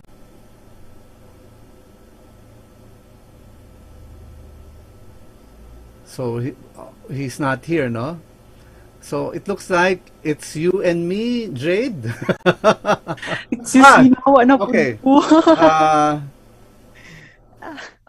Lastly, kasi I don't want to go to the to other countries in the future if the next president will enforce laws that would increase the salaries not only in the medical field but also to everyone, to every field, because I believe that we deserve to have a good payment kasi we are working hard. We are working hard for ourselves, for our family, and for the country.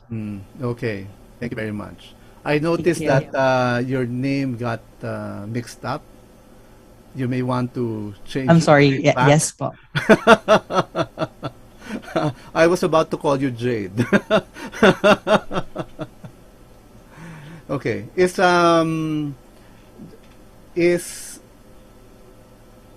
Angelo here?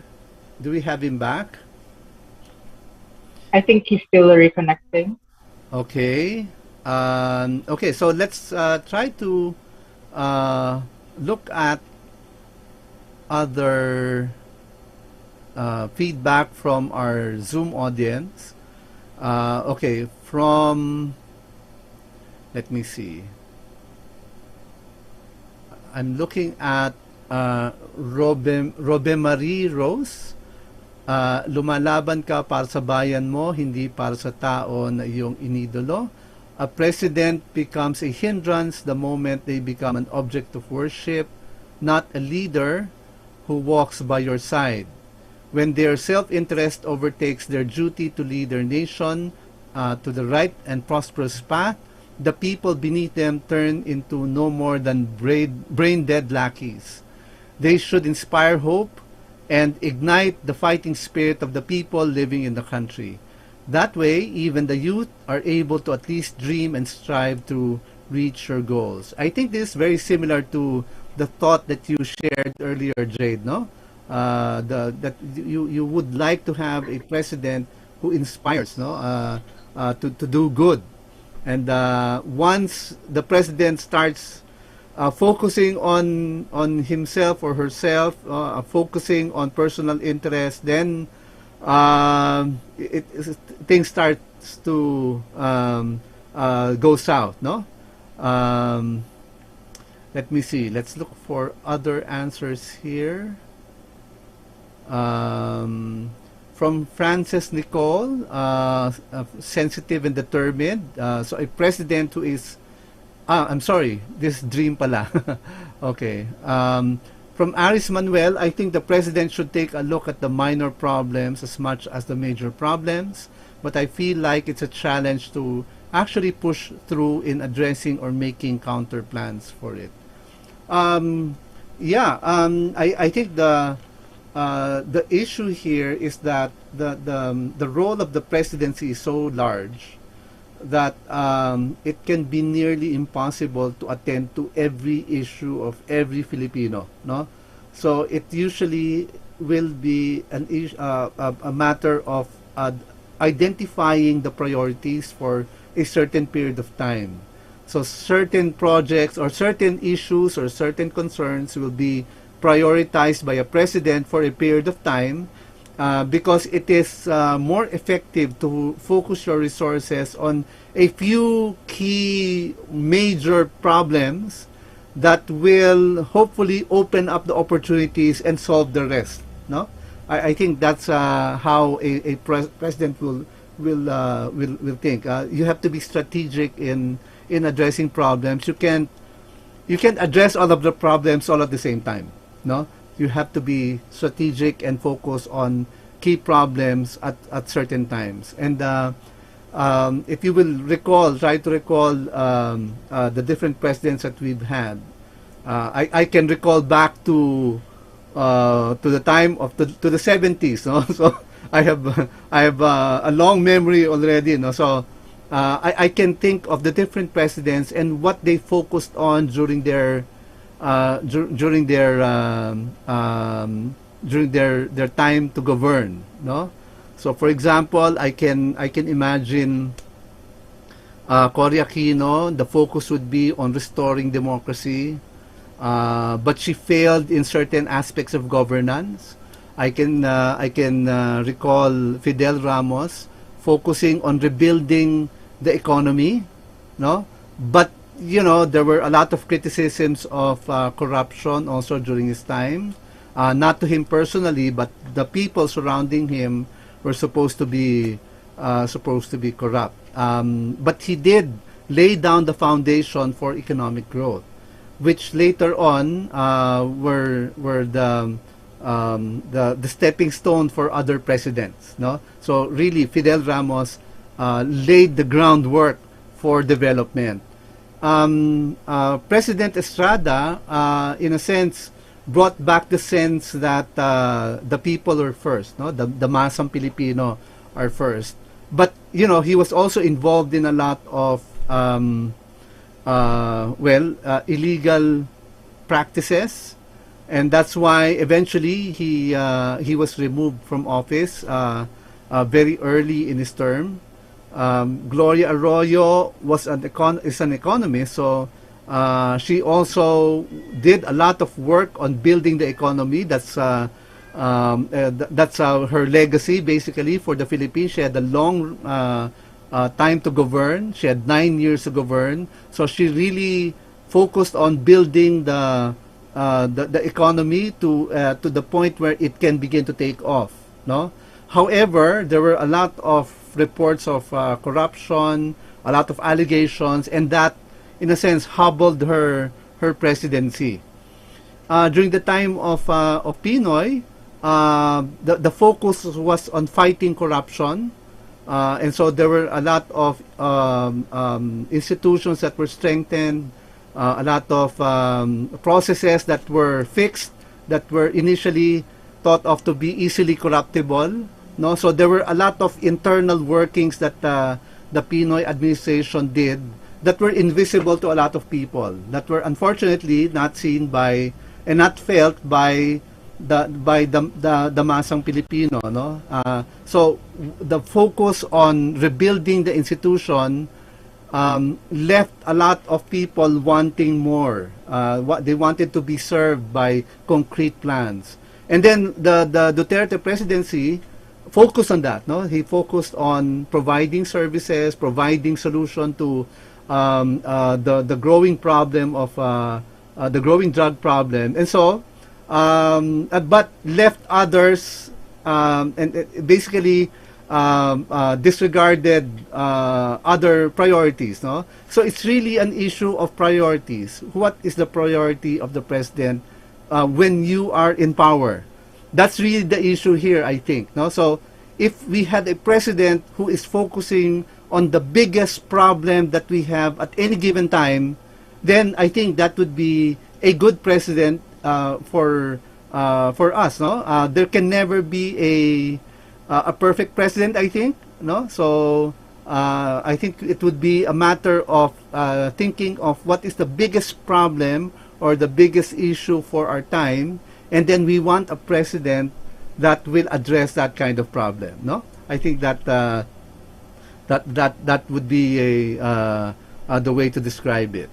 How about so we don't have Angelo yet, no? Okay, so well, thank you very much, no, for our interaction here. I think we had quite a a substantial conversation. Siguro in the meantime we'll look at the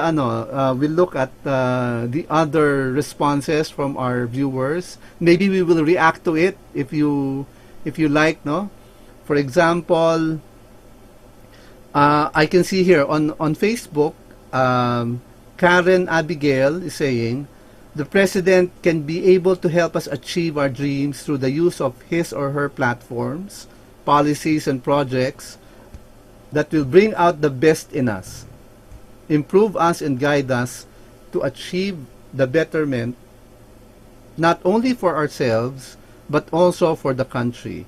The president can hinder our dreams if he or she would only think of himself or herself and take advantage of the position for his or her own good. So I think that is very similar to what we've been talking about so far, no?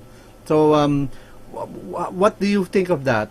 What are your comments to that, Jade? I actually agree with Karen. The moment that people succumb to their own selfishness and to their personal interests, that's the time when they think that the world revolves around them, and they do not recognize or even consider the people who they promised to serve, especially given that these people gave them that power. So it should always be an emphasis that as any public official, as any like public servant, you serve the people because the people gave you that authority, gave you the legitimacy to do so. And therefore, all your actions should be towards public service.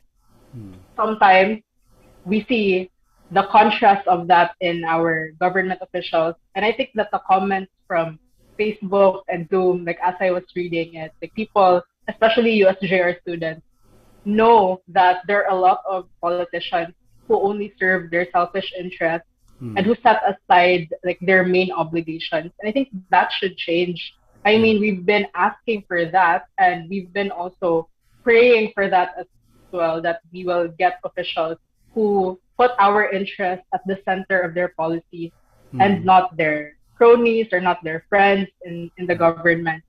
So I actually agree with what Karen said. How about you, Efren? In addition to that, I hope that we citizens should not make them as an idol, or we should not idolize them, because I think this is a time that we should treat them as public servants and not just celebrities or other people that is higher than us, because we voted for them to make our country to be better, not for their selfishness or their self-interests. Right. That's all. Okay, thank you. That's true. No, they are not celebrities, and I guess for some people it can be confusing because every time you see somebody on TV, perhaps, no, we associate it with, you know, celebrities, actors, sportsmen, you know, and we begin to become fans of celebrities. I think we apply that kind of relationship with celebrities to politicians as well. We become fans of celebrity of politicians, and I don't think that's a healthy thing. No, for us to idolize them, and you know, we don't look at their negative sides already. All we see is their positive side, and we become fanatics in supporting and defending our idol. No, so it counters the very principle of democracy, I think. No, so thank you for sharing that. And with regards to what Jade mentioned, I think it is true that at a certain point, a president who has been sitting in office for quite some time, being surrounded by people who are also probably awed by his power, no, you begin to be shielded from reality. You at a certain point, no, you no longer have a real sense of what's happening outside of Malacanang. You may have that. You may be sensitive to what's happening for the first few years of your term, maybe first 1, 2 years.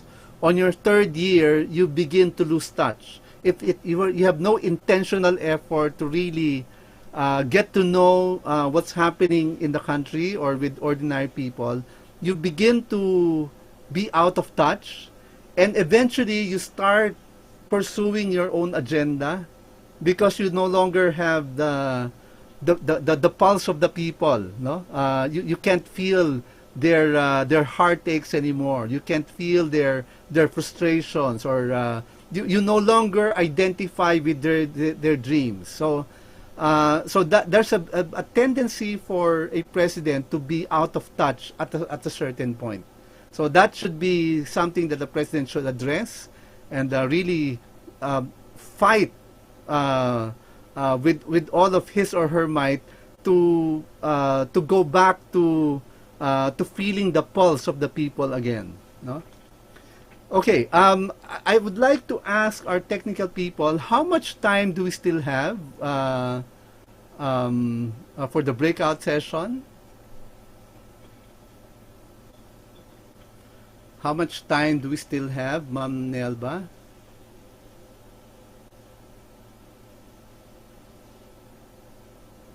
Ma'am Nelba, can you hear me? How much time do we still have?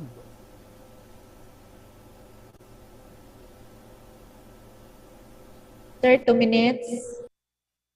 We'll be waiting for them, no? And so siguro in the meantime, we can read a few more comments here.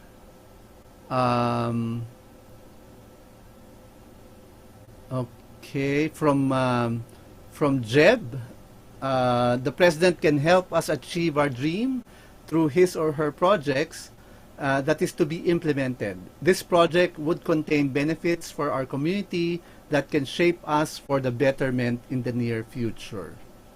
And then from Aris Emmanuel, I think the president should take a look at the... I'm sorry, I read that pala earlier, no? Let me see.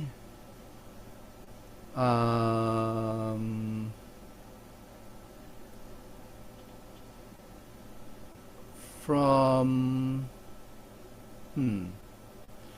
Rachel Pamaos, as we know, a president has the power to sign legislation into laws.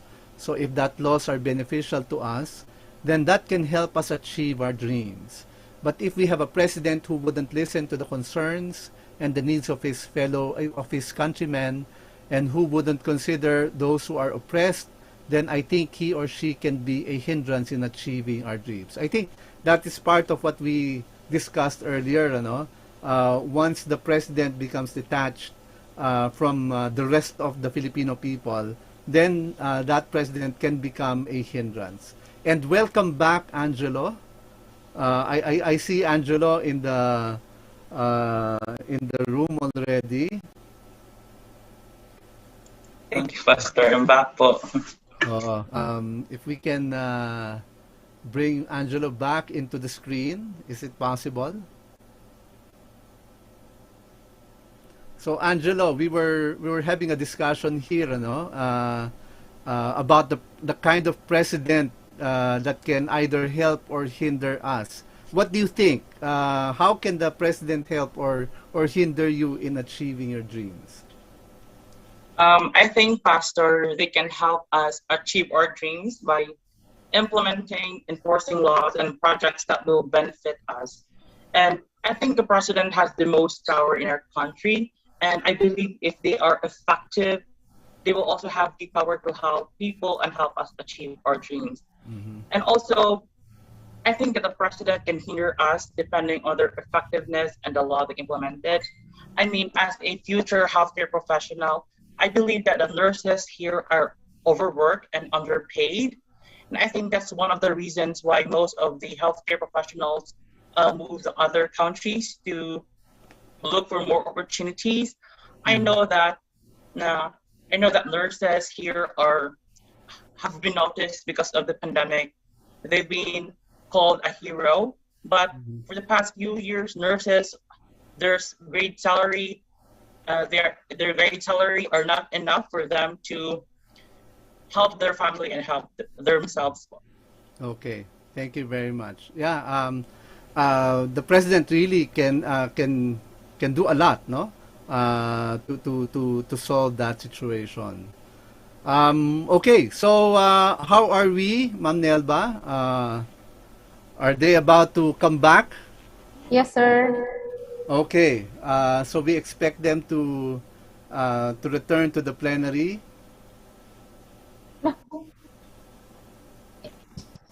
May close ko.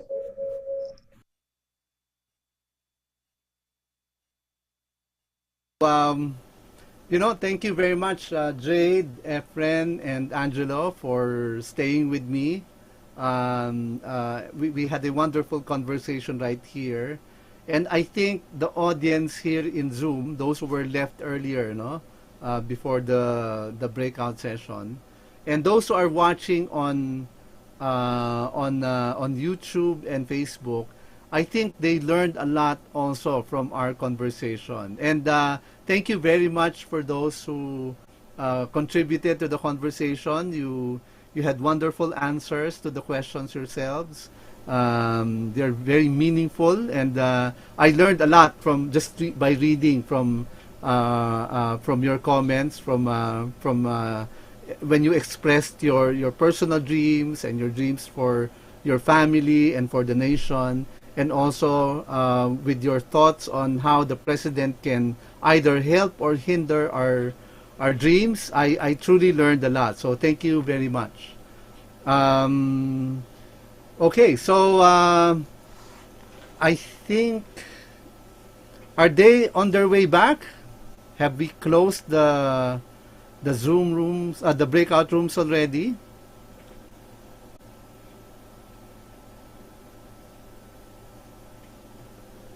Ma'am Nelba?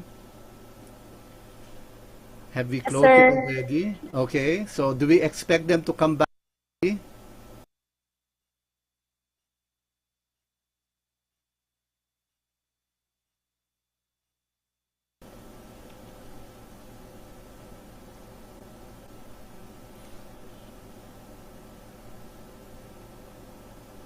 Okay, so we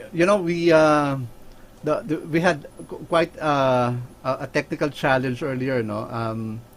We had about 1,000 participants in the Zoom room,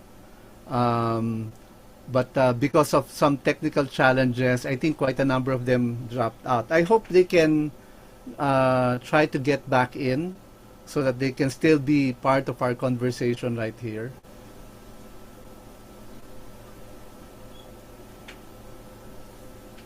And so I hope that we can have them back into the plenary very soon.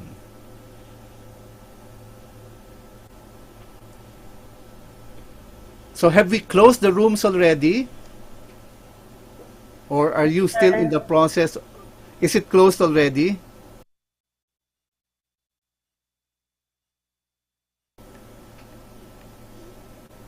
Okay.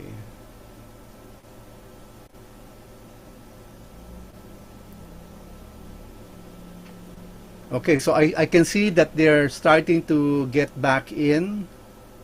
We now have about 100 in our plenary room. Whole episode going crazy people.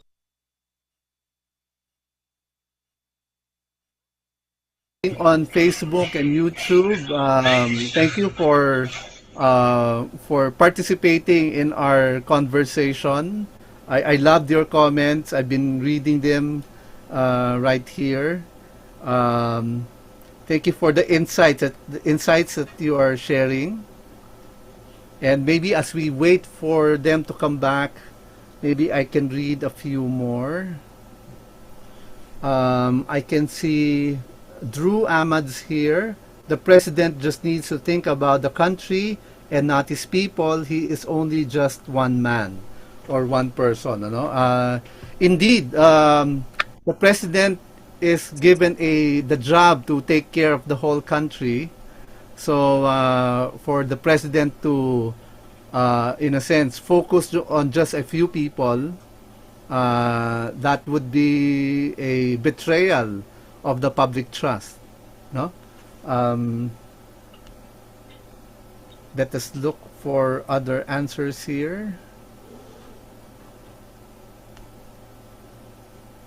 From Gloria Attila, the President of the nation can help us through setting concrete plans and not just on idealistic ones. On the other hand, the President of the nation can hinder our dreams when he or she will just focus on his or her personal interest and take the position as an advantage to set aside what their obligation is. That is true, no? Being idealistic is, you know, something that I would look for also in a president.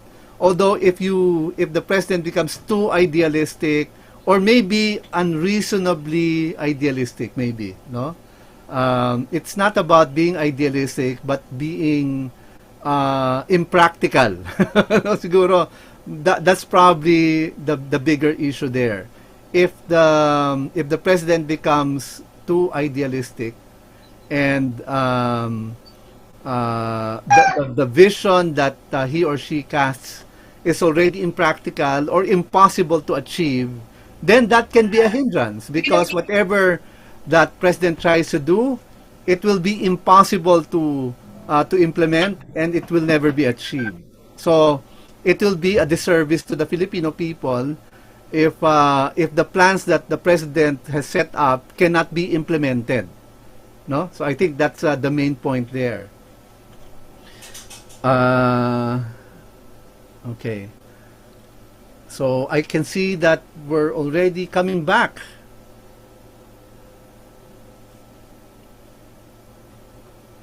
And I hope we can be back very soon.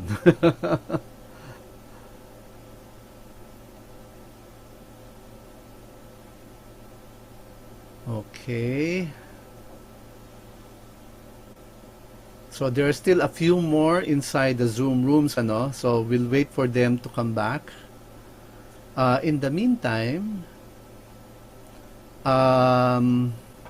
okay. So maybe there are a few in the Zoom room who actually gave very good comments also. So I'll try to look for a few more that we can read.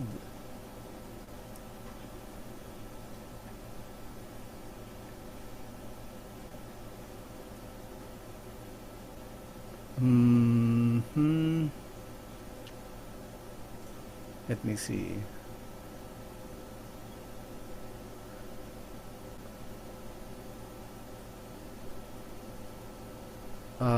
I can see Jerg Andre. The president helps his or her people by listening to their needs and providing these things for them, unless he or she is somewhat like a corrupt one, where the power and dominance are the only things that are important for him or her without thinking for the sake of the people.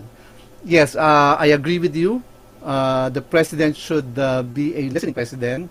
The president should not ignore the heart cry of the people.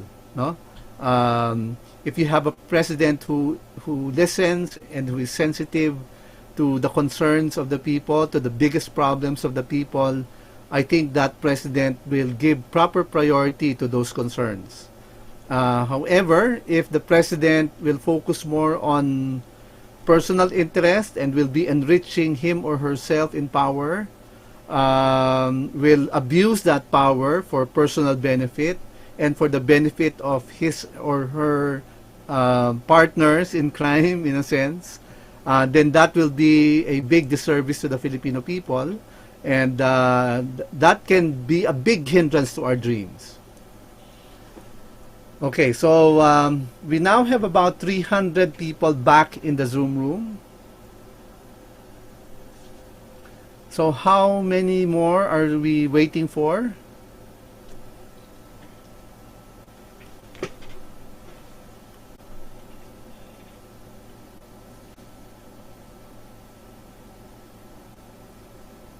Okay, so I guess we need to to move on as they come in.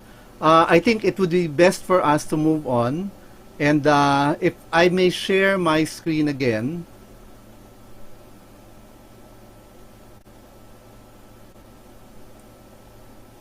Because there are a number of things that I would like to share with you. Earlier, we have been talking about the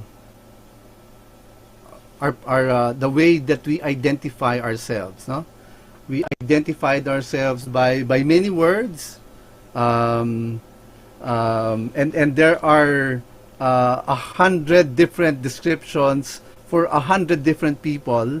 There's a diversity of ways that we try to describe ourselves, but really one of the more important things that we should think about is our identity before God. No, in the eyes of God, who are we? No, sino ako sa mata ng Diyos?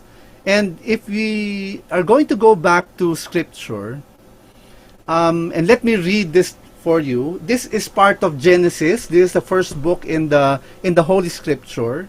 In Genesis chapter 1, and this is part of the creation story.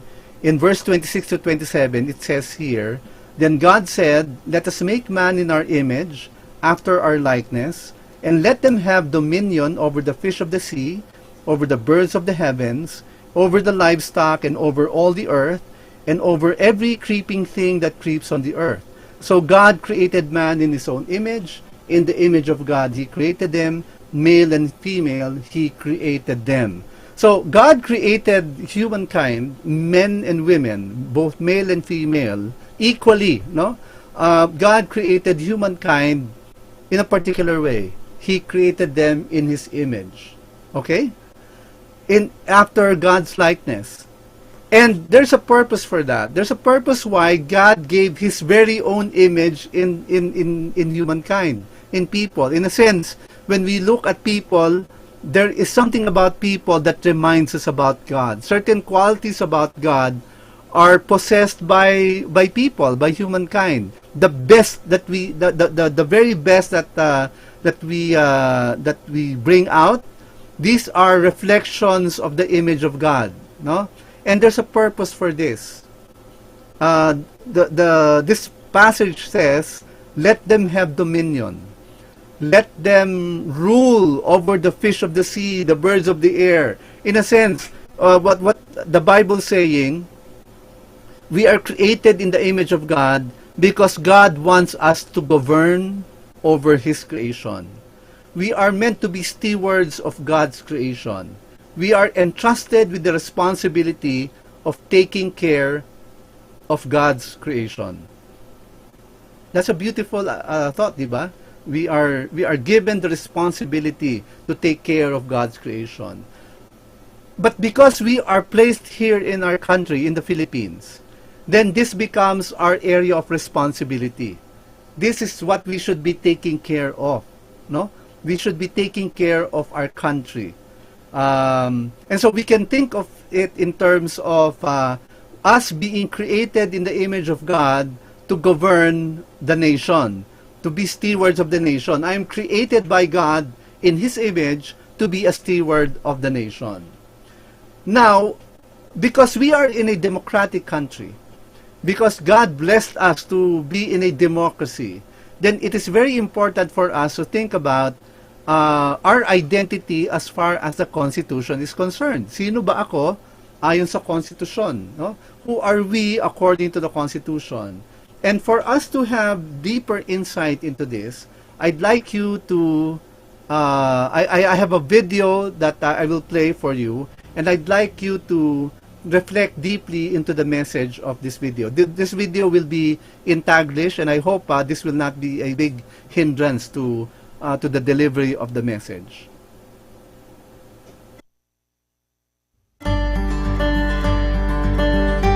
Ito ang preamble ng 1987 Philippine Constitution.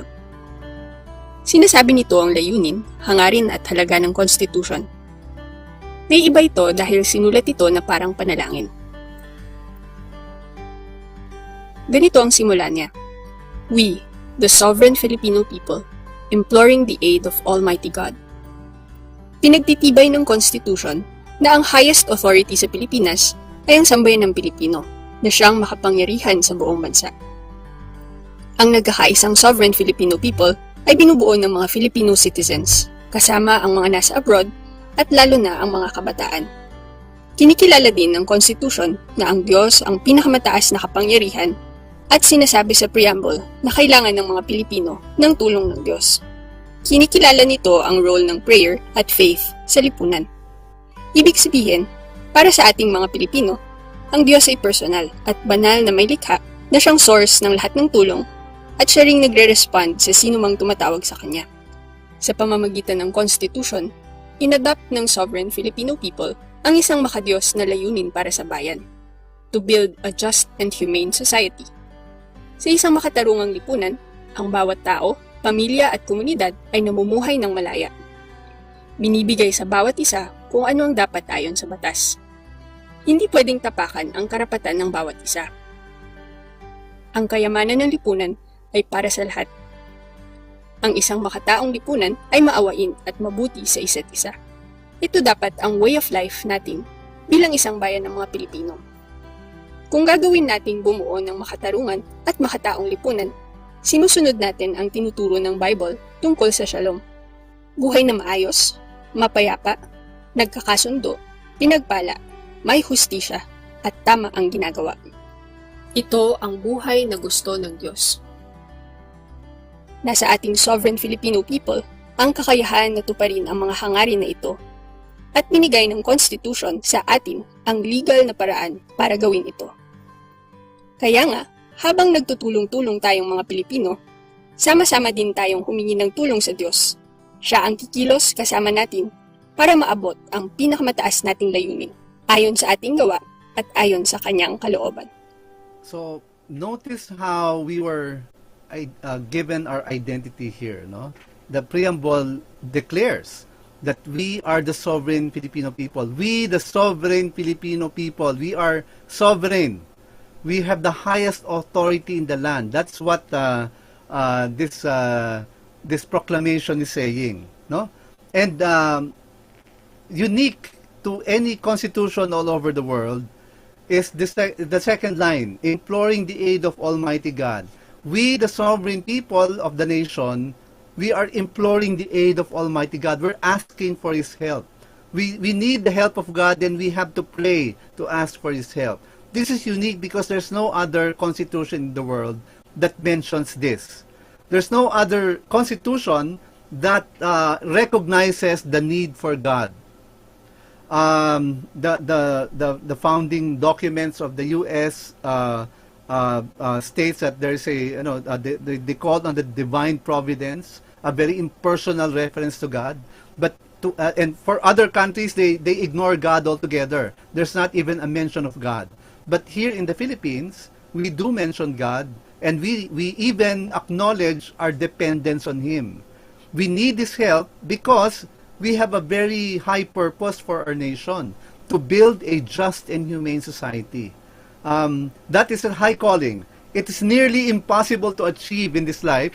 And so, therefore, we need the help of God, because this is the deepest desire of every Filipino, to have a just nation, for there to be justice, so that what is right is being done, and what we rightfully should expect is being given to us. No, there's justice, and being humane also. There is loving kindness, there is care, there is concern for every Filipino. We want a just and humane society. We definitely need the help of God here. But notice that only after talking about us being the sovereign people, our need for God, and also the goal, the high goal of building a just and humane society, only then do we talk about the government. On the fourth line, we establish the government. It is the Filipino people that establishes the government, because the government is meant to serve the people. No?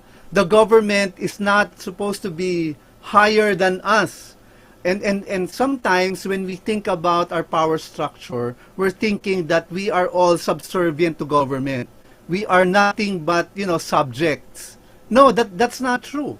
The preamble declares otherwise. The preamble declares that it is we who are sovereign in the land, we have the highest authority, and the government is a servant of the Filipino people. If we will look at Article 2, Section 1 of the Philippine Constitution, it declares here, the Philippines is a democratic and republican state, sovereignty resides in the people, and all government authority emanates from them. So we are a democratic and republican state, and in a democratic and republican state, authority is in the people. Sovereignty resides in the people. And whatever the authority that the government has comes from us. It emanates from us. It is issued from us, and in a sense, we are lending our power. We're lending our authority to government so that it can govern in our behalf, no? On our behalf. That is the way it works. We lend our power, we entrust our power, our authority to government, so that the government can do what needs to be done to achieve a just and humane society for our benefit. That's how that's the way it works, no? So let us not think that the government is higher than us, that the government is not accountable to us. No, in fact, we have the highest authority, and the authority that we issue is only lent to the government. So we declare that ang kapangyarihan ng gobyerno ay galing sa sambayan ng Pilipino. The authority of government comes from the sovereign Filipino people. Okay, earlier we had a discussion about our dreams, no? During our plenary, during our breakout session, I'm sure you talked about it. Also here in the plenary, we talked about our dreams. And earlier, we had our friends Jade and Angelo and Efren talk about their dreams as well. And for example, Jade was talking about finishing her studies and providing a comfortable life for her family, and she wants a government that we deserve. While Angelo talked about finishing school also to create opportunities for himself, build financial stability, and also to have a good country to live in, while Efren talked about finishing his degree and becoming a registered nurse, so that he can start building a better life, a comfortable life for his family, and also dreaming of a country where no one is left behind. We all have our dreams, no? And we will notice as we talk about our dreams that our dreams are interconnected. Our dreams are related. Our dreams are similar or practically the same as everybody else. We share the same dreams, no? As a people, not only our personal dreams, but also our dreams for our family, our dreams for the nation. And so we really need to talk about our collective dream as a Filipino people. And what does the government has to do with it? Okay? We need to understand the role of government in fulfilling our dreams. And for us to have deeper insight into this, I would like us to watch a video.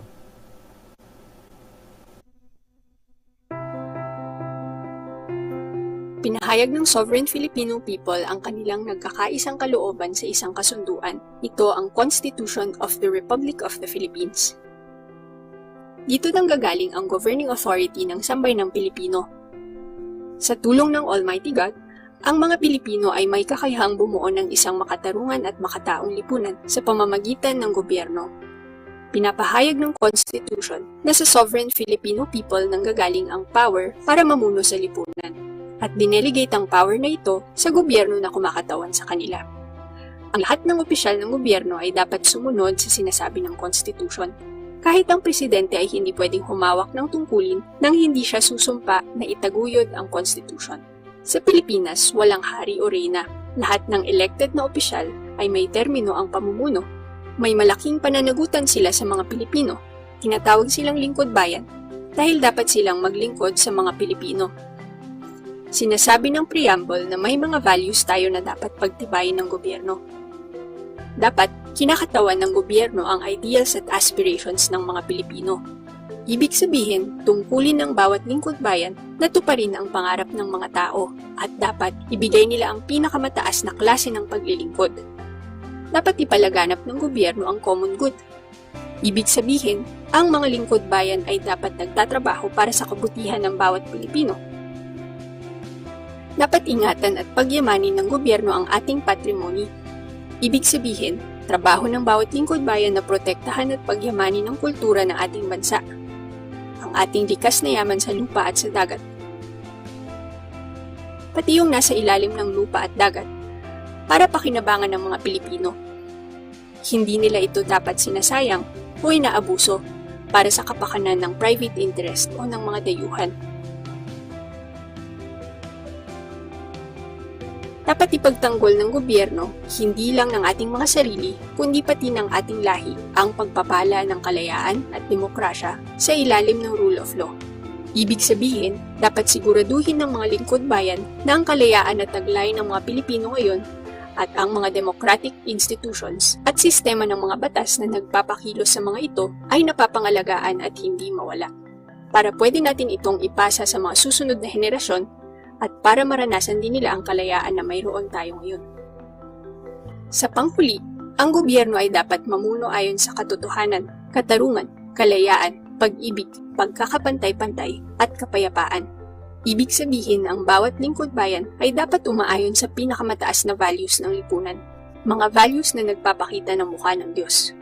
Dahil ang Diyos ay Diyos ng katotohanan, ang Diyos ng katarungan, ang Diyos na nagpapalaya sa tao, ang Diyos na nagmamahal, ang Diyos na gumawa sa ating lahat na pantay-pantay sa harap niya.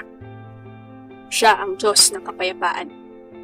Ganito ang gobyerno na inaasahan natin, at ibig sabihin, ganito din ang uri ng lingkod bayan na dapat nating iboto para mamuno. Kapag pumipili tayo ng lingkod bayan na umaayon sa mga values ng Constitution, tinatatag natin ang gobyerno na tutulong sa ating makabuo ng isang makatarungan at makataong lipunan. Ito ang banal na kasunduan natin bilang isang bayan ng mga Pilipino. Ito ang pakikipagtipan nating mga Pilipino sa harap ng Diyos.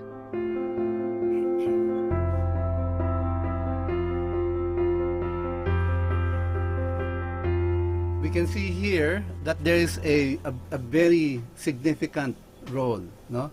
The government has a very significant role in helping us achieve our dreams. In fact, the preamble of the Constitution says, we establish a government that shall embody our ideals and aspirations.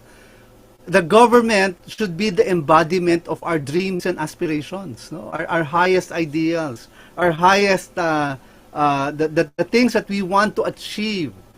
They should be embodied by the government. That's the kind of government we want. We don't want a government that is trying to pursue its own dreams. We want a government that is helping us pursue our own dreams and aspirations.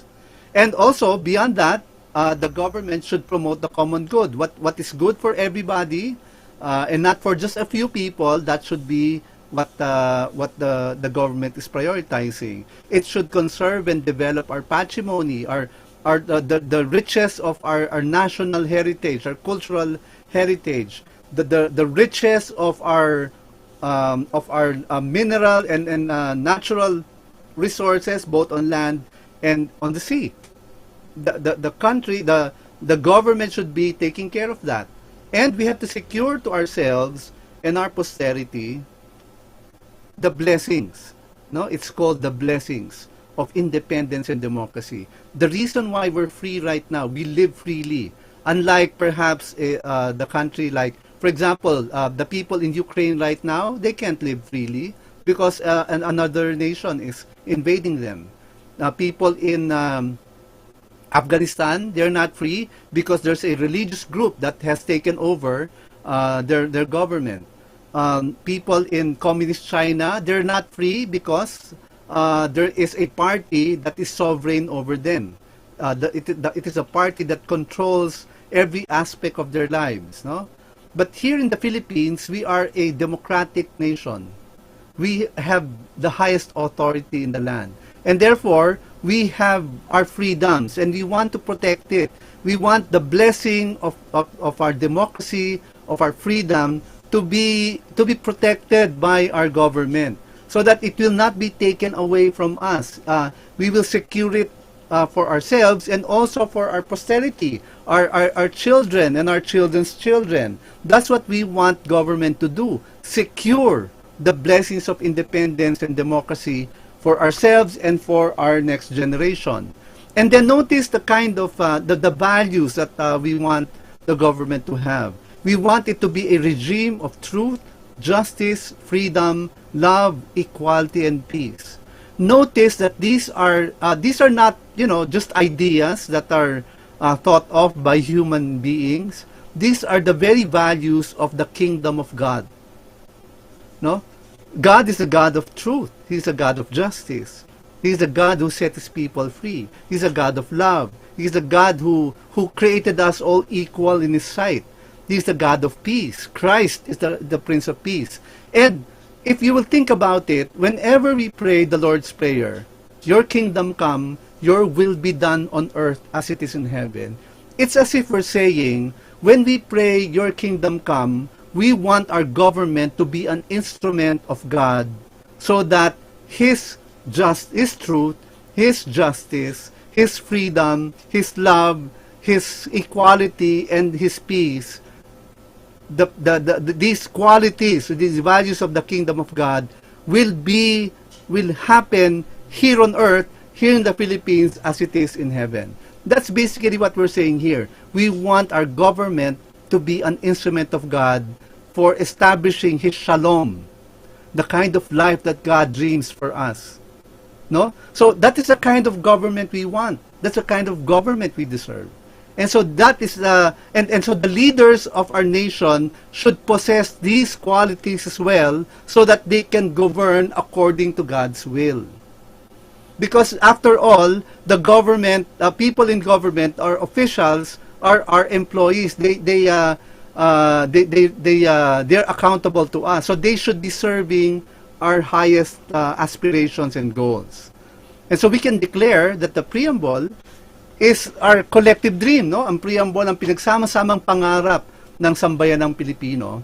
And because this is founded on values of God's kingdom, it should begin with us. We should possess these values ourselves because mahalaga ang tamang ako, no? Being a right person is very important for us. And together, we can be tamang tayo, no? We can be the right community. And together, if we work together, magtutulong-tulong tayo para maabot ang ating pinagsama-samang pangarap. We can work together so that we can achieve our collective dreams. Now, earlier we talked about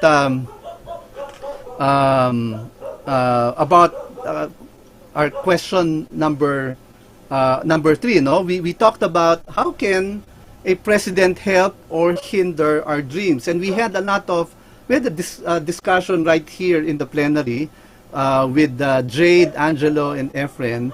And I can see that the kind of government that we're looking for are essentially the same. No, we want a government that will be an inspiration, a government or the president that will be doing his or her job, no, according to how we expect that person to prioritize things. We want the programs and policies to be laid in place so that there will be development and that we are helped.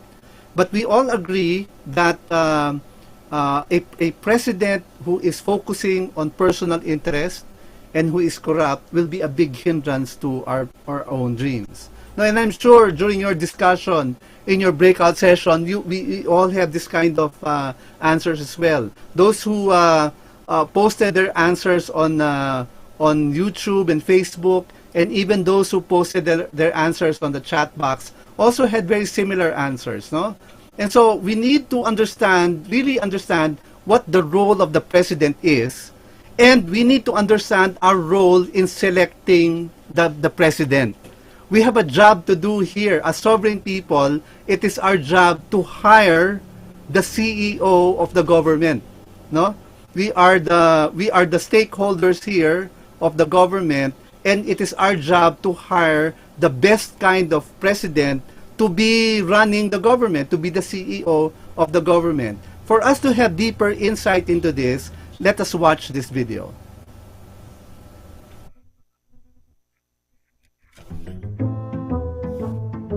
Kung may tindahan ka at may nag-a-apply na katiwala, kukunin mo ba yung walang alam sa trabaho? Kukunin mo ba yung tatamad-tamad? Paano kung sinungaling?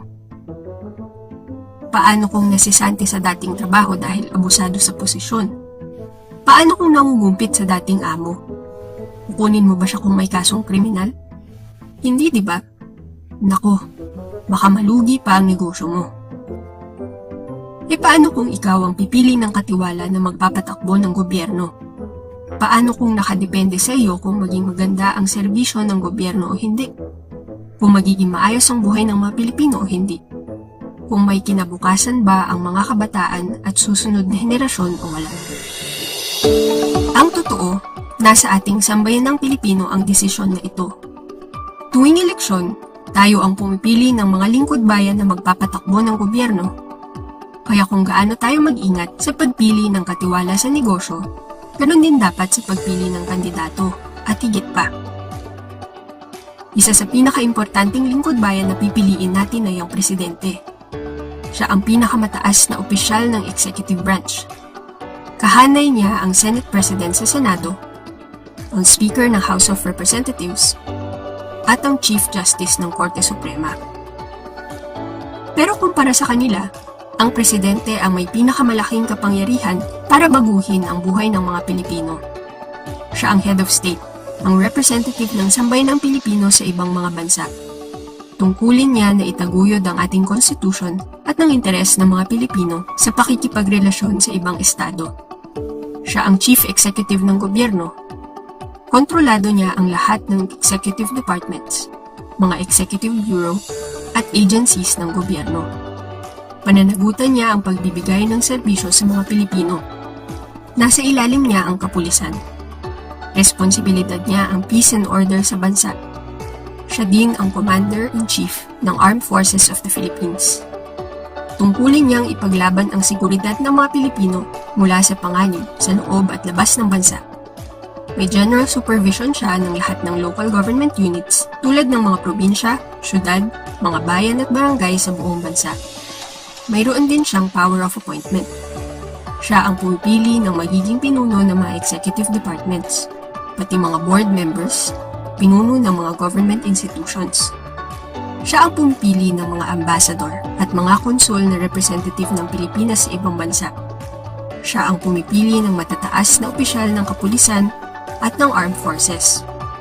Bukod dito, ang presidente din ang pumipili ng miyembro ng Supreme Court at ng mga huwes. Napakalaking responsibilidad. Sino mang mapipiling presidente ay may malaking kakayahan na gumawa ng kabutihan, gayon din ng kasamaan. Ayon sa Constitution, mababa lang ang requirement para maging presidente. Kahit sino pwedeng maging presidente. Dapat lang ay ipinanganak sa Pilipinas, registered na botante, marunong magbasa at magsulat, 40 years old, at 10 taong residente ng Pilipinas. Pero oras na nasa serbisyo na, napakataas ng hinahanap sa kanila. Ayon sa Code of Conduct ng mga lingkod bayan, ang presidente ay dapat accountable o handang managot sa taong bayan. Kailangan ay responsable, may integridad, may kakayahan, may katapatan, dapat maglingkod para sa interes ng bansa. Dapat makatarungan, dapat simple ang pamumuhay at di marangya. At dapat unahin ang interes ng taong bayan kaysa interes na personal o interes ng sariling pamilya. Ito ang hinahanap natin sa kandidato para presidente. Kaya ang sino mang manalong presidente, dapat sumumpa sa harap ng sambayanan at sa harap ng Diyos na magiging tapat sa tungkulin, sa konstitusyon at mga batas, na magiging makatarungan sa lahat at itatalaga ang sarili sa paglilingkod sa bayan. Dapat lang naman, dahil siya ang pinakamataas nating empleyado, tayo nagpapasweldo sa kanya. At malaki ang sweldo niya, halos 400,000 pesos per month. at may mid-year at 13th month bonus pa. May 4.5 billion pesos a year na confidential at intelligence fund pa siya na maaaring gamitin ayon sa kanyang pasya. May budget na 3.8 billion pesos a year pa ang kanyang opisina. May libreng pabahay, may libreng pakotse, pa-eroplano at payate pa. Lahat ng ito galing sa mga buwis nating mga sambayanang Pilipino. Dahil napakahalaga ng trabahong gagawin para sa atin ng presidente at lahat ng mga lingkod bayan, iwasan naman natin ang mga walang alam o ang tamad. Delikado ang sinungaling at abusado sa kapangyarihan. Huwag tayong bumoto ng magnanakaw. Humanap tayo ng mga karapat-dapat para hindi tayo magsisi sa huli. Kaya maging mapanuri tayo sa pagpili ng tamang kandidato. There.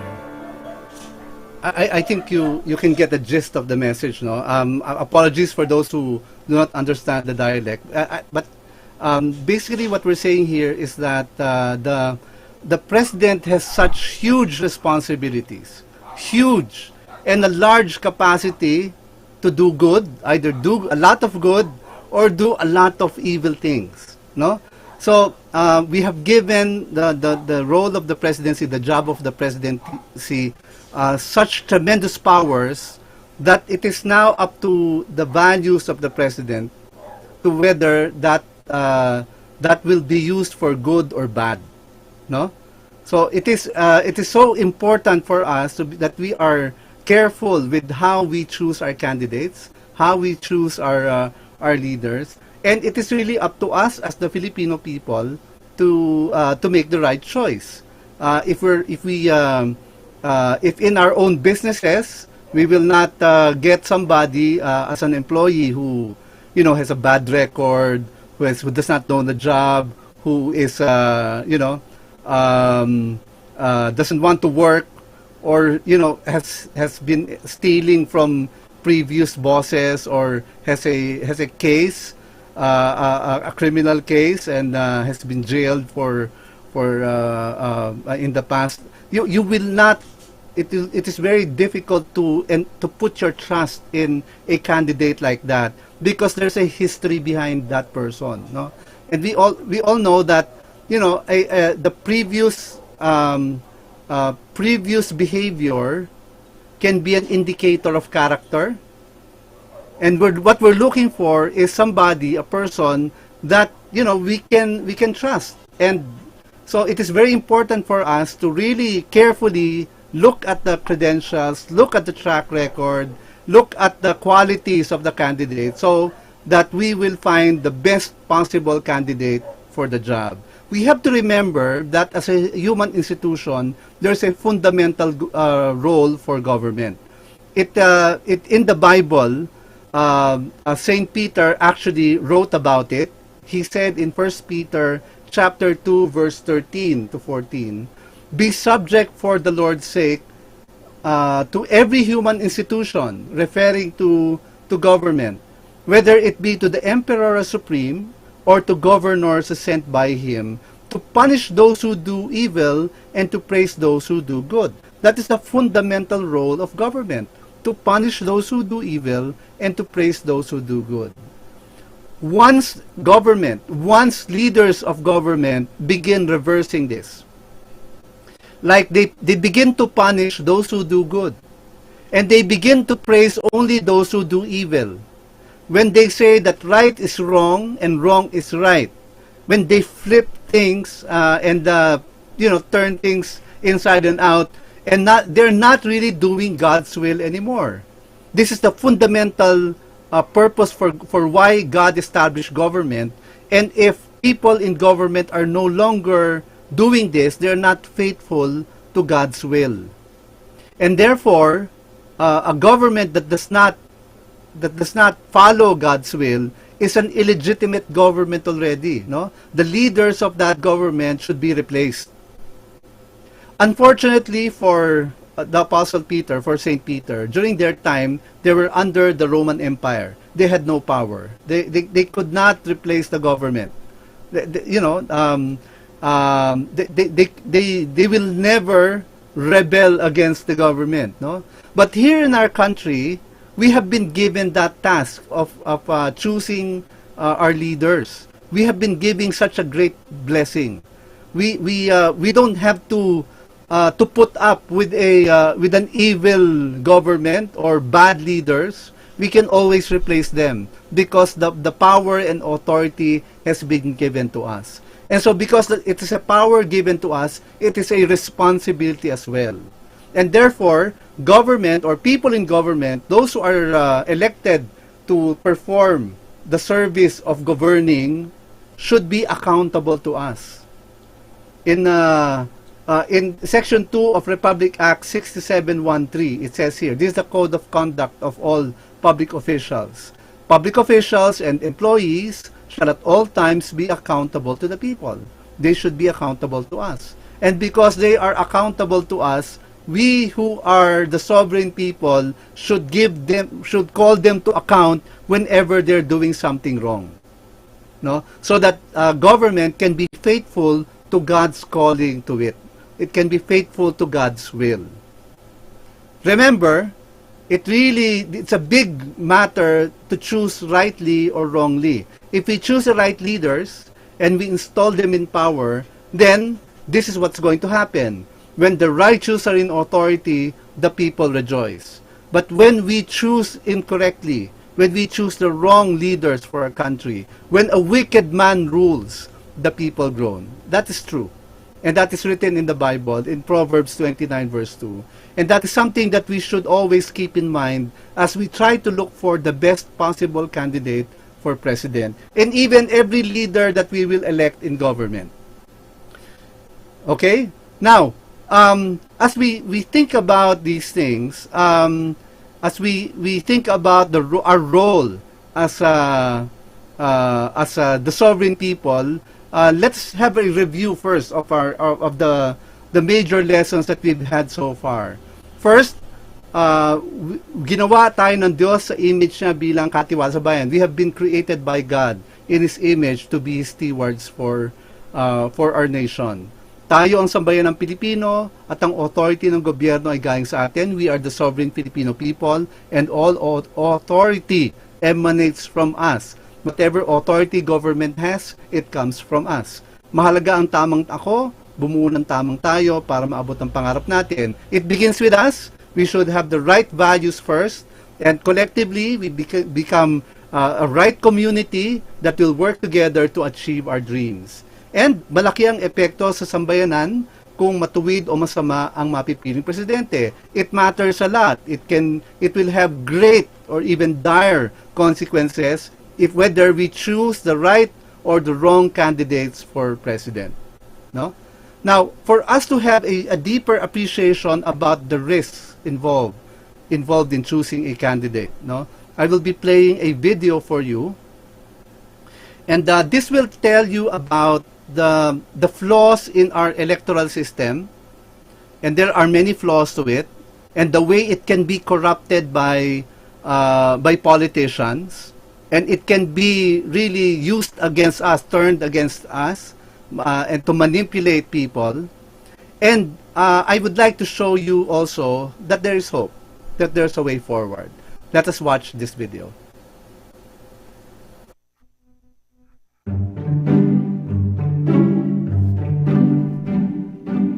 Tanungin mo ang mga Pilipino kung ano ang karaniwang basihan ng pagpili ng kandidato, sari-saring sagot ang makukuha mo.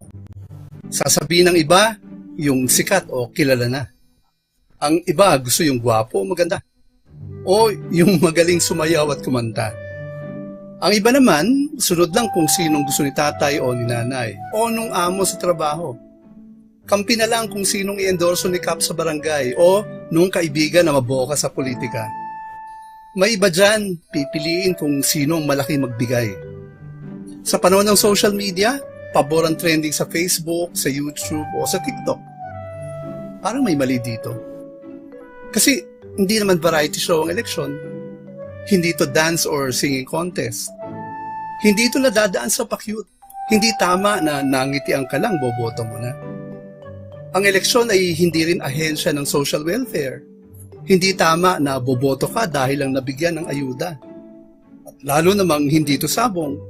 Hindi tama na tataya ka lang sa kandidato kasi llamado. At hindi ito barkadahan, hindi tama na walang isip-isip kung sino iboto ng isa, siyang iboboto ng lahat. Sa history natin, mahaba ang panahon na walang karapatan ng Pilipino na pumili ng leader sa bayan. Dumaan tayo sa panahon ng Kastila. Pumalit ang mga Amerikano. Nilusob din tayo ng mga Hapon. Nagkaroon din ng diktadorya noong dekada 70. Maraming bayani ang lumaban, maraming buhay ang binuwis para mabawi ang karapatang ito. Kaya ang pagboto ay ekspresyon ng ating kalayaan. Kapangyarihan natin to bilang sovereign Filipino people. Bakit natin papaubaya sa iba? Ang tamang pagboto ay base sa sariling pasya. Wala dapat nagdidikta.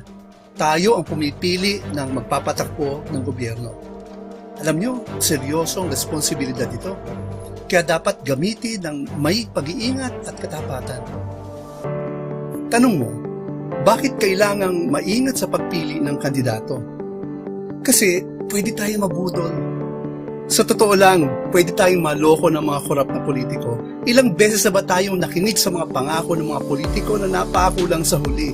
Para bang manliligaw na matapos makuha ang matamis na oo, ghosted ka na, dead man. Alam nyo, ang eleksyon ay parang isang malaking negosyo para sa maraming politiko. Tuwing kampanya, mag-i-invest sila ng malaki, bibili ng commercial sa TV, radyo at social media, magpapa-imprenta ng poster at leaflet, magpapasweldo ng mga tao sa kampanya. Legit naman ito kung susunod sa regulasyon ng COMELEC. Pero ang korap na politiko, lagpas ang ginagawa. Sinusuhulan ng ilang korap sa media para ibida siya sa ere at siraan ang kanyang kalaban. Nagpapakalat ng fake news sa social media. Bumabaha ang post ng kasinungalingan na napabor sa kanya at mapanira sa kalaban. Namumudmud ng pera para mamili ng boto. Daming gastos. Pero, tanungin mo, saan galing ang kanilang pondo? At paano nila babawiin ang nagastos sa kampanya? Alam nyo ba, nilantad ng Ombudsman noong 2019 na umaabot sa 20% ng pondo ng gobyerno ang nawawala dahil sa corruption. Kung ang budget ngayong 2022 ay 5 trillion pesos, ibig sabihin aabot sa 1 trillion pesos ang binubulsa ng mga korap na politiko. Sana aabot ang 1 trillion pesos. Kaya magbigay ng COVID vaccine sa lahat ng Pilipino ng 7 beses. Super safe na sana tayo niyan. Kaya nitong magbigay ng sapat na ayuda para sa lahat ng pamilya sa buong bansa, buwan-buwan sa loob ng isang taon. Naku, sa maraming pamilya, malaking bagay yan. Kaya nitong magpatayo ng ospital sa bawat probinsya, bawat syudad at munisipyo sa bansa at may sukli pa. Kaya nitong magpatayo ng disenteng clinic para sa bawat barangay sa buong Pilipinas. Ang laking tulong yan, di ba? Sayang lang dahil sa halip na mapakinabangan ng mga Pilipino, binubulsa lang ito ng mga korap na politiko. Yan ang dahilan kung bakit ang korap na politiko, gagawin ng lahat, makuha lang ang posisyon. Malaki kasi ang pakinabang. Gayon din yung korap na financier na tumataya sa kampanya, alam nila kikita sila pag manalo man ako nila. Pag may kapangyarihan na, lamang na sa lahat ng negosyo. Iko-corner ang malaking government contracts, kapalit ay kickback. Babaliin ang batas para gatasan ang pondo ng bayan. Milyong piso ang pwedeng kabiin sa local level. Bilyong piso na ang usapan sa national level. Samantala, masaya na ang ilan nating kababayan na tumanggap ng 1,000 kapalitang boto. Ang 1,000, katumbas lang yan ng piso kada araw sa loob ng 3 taon. Cheap na, nilabag mo pa ang batas. At yung korap na politiko na binoto, pinagtatawanan tayo habang nakahiga siya sa milyon-milyong piso na nakaw na yaman. Nakakapangilabot, di ba? Pero wag tayong mawalan ng pag-asa. Meron pa rin namang mga politiko na matuwid. Maraming mga mahusay na Pilipino na may magandang hangarin para sa bayan. Hindi uhaw sa kapangyarihan, hindi korap. Pero marami sa kanila walang malaking pondo at hindi pa masyadong kilala. Ang gaytong kandidato hindi tatanggap ng pondong pangkampanya na may kapalit. Hindi yan magbo-vote buying. Hindi yan lalabag sa batas. Sino bang gusto nating kandidato? Yung korap na politiko? O yung mahusay at matuwid na totoong lingkod bayan? Obvious ang sagot, di ba? Ang tanong, kilala mo ba ang mga kandidato? Sino sa kanila ang korap? Sino sa kanila ang tapat? Dapat maging mapanuri tayo sa pagpili ng kandidato. Tingnan ang kwalifikasyon, silipin ang karakter, i-review ang track record, pag-aralan ang plataforma, ikumpara sila sa isa't isa. Kilatinsing mabuti kung sino ang nararapat tumanggap ng ating boto.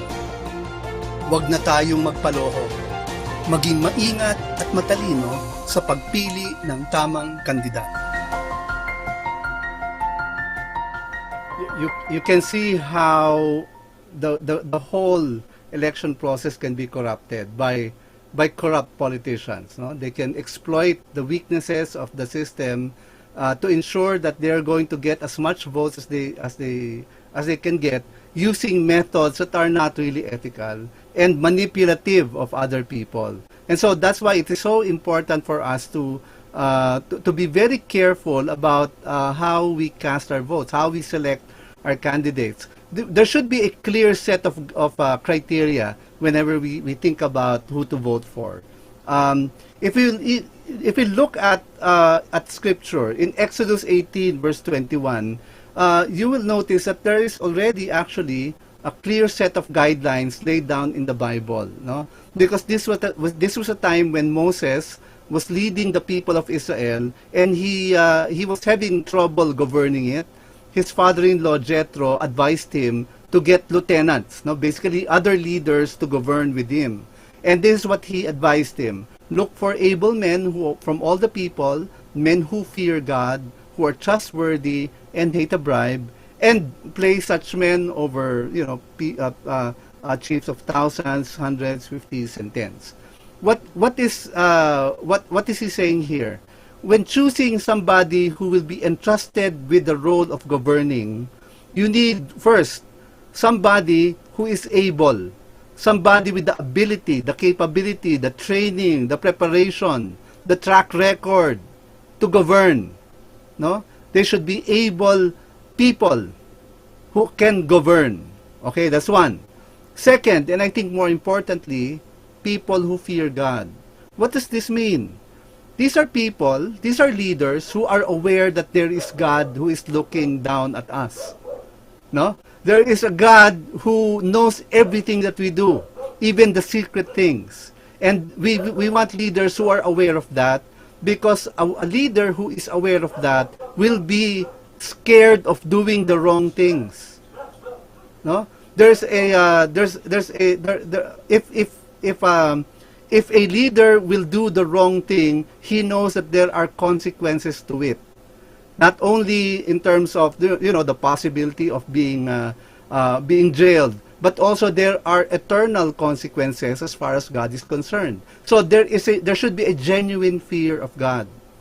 That person, that leader, should also be trustworthy, meaning whatever he says or she says should be the same as what he or she does. And that builds confidence, that builds trust. And over time, that person should be trustworthy enough to be entrusted with the role of governing. And that person should hate a bribe, meaning this person has no price for his or her principles. You cannot be bought.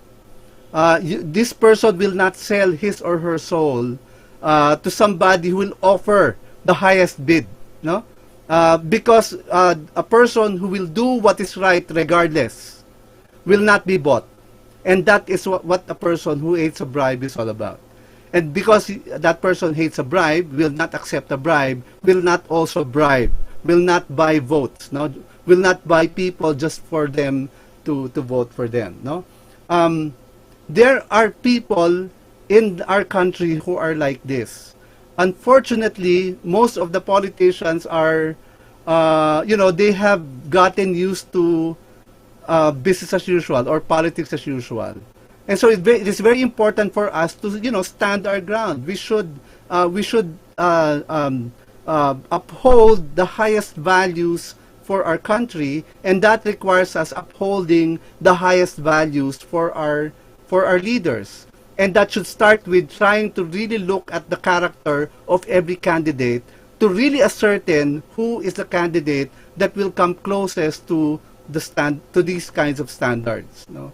Because ang tamang pagboto, no, the right vote, ang ambag ko, it's my contribution. It is my contribution so that we will all achieve our collective dream as a people and as a nation. Now, we've come to a point where, and we've run we've run over time, no? I'm so apologies to everybody because of the technical difficulties. We will be running a bit over time, and I will have to consult our people here. We may not have time for an open forum, no? Kasi for us to complete the module, there are a few other videos that I need to show you, no? If you want a full experience of this module, I need to show you information about about the candidates that we will be looking for, and we want to look at them using a certain framework. We use the framework of makadiyos, makatao, makabansa, makakalikasan, according to DepEd, and everybody who has gone through Araling Panglipunan knows these values: makadiyos, makatao, makabansa, makakalikasan. And so it would be good to use this as a lens, no, to look at the candidates. Sino sa kanila ang makadiyos? Makatao ba ang kandidato mo? Makabansa ba siya? Makakalikasan ba siya? And I will present you a series of videos that will show research done by volunteers and political science students from Cavite State University. They got their research from government websites, established news websites, not websites that just sprouted up in the recent years, but really established websites, and also websites by candidates themselves. And the data is as of January 31, and but although it is 2 months old, the information here is sufficient.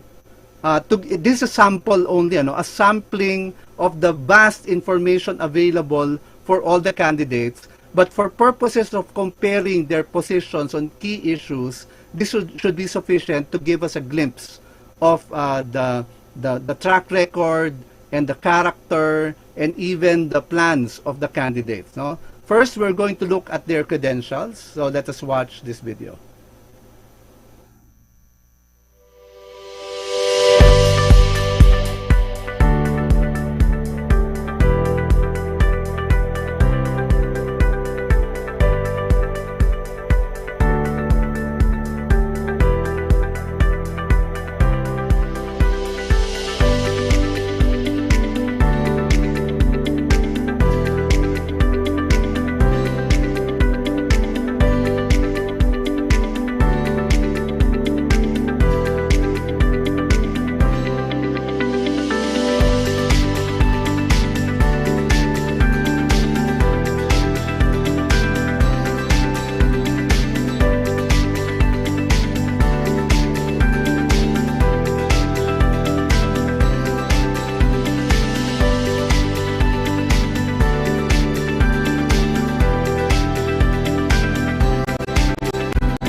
were the credentials of our candidates. Now, we're going to look at the candidates from the perspective of makakalikasan ba ang kandidato.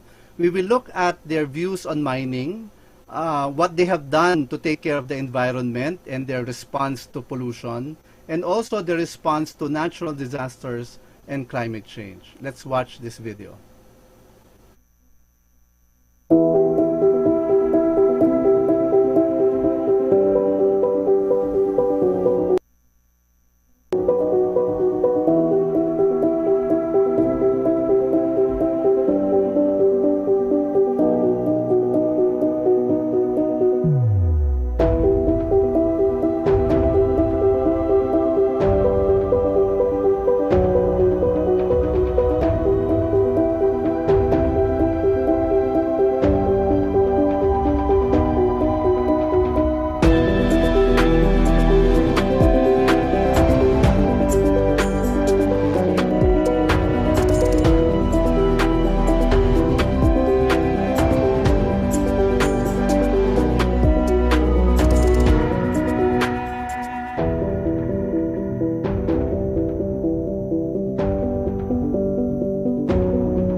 We're going to look at the candidates on whether they are makabansa, no? Makabansa ba ang kandidato mo? And we will look at their views on and their commitment to democracy or democratic institutions and the Constitution. We will also look at their commitment to the sovereignty, territorial sovereignty of the country, and also their views on political dynasty. Let's watch this video.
see if the candidate is makatao, no, or pro people, and we will look at their response to the COVID-19 pandemic, their commitment to freedom and human rights, their response to poverty, and response to discrimination. Let's watch this.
going to look at is, we'll ask a question, maka-Diyos ba ang kandidato mo, or is your candidate godly?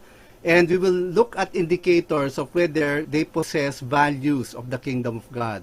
Pagpapahalaga sa buhay or value for life, matuwid na pamamahala or righteous governance, then this will include cases of corruption and ill-gotten wealth, and paninindigan sa katotohanan or commitment to truth. Let's watch this.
all that information and being able to compare the candidates, no, based on makajos, makatao, makabansa, and makakalikasan. And before I show you the result of the mock election earlier, what we're going to do is we're going to have a second mock election. Okay, in a sense, this will be after going through this whole session.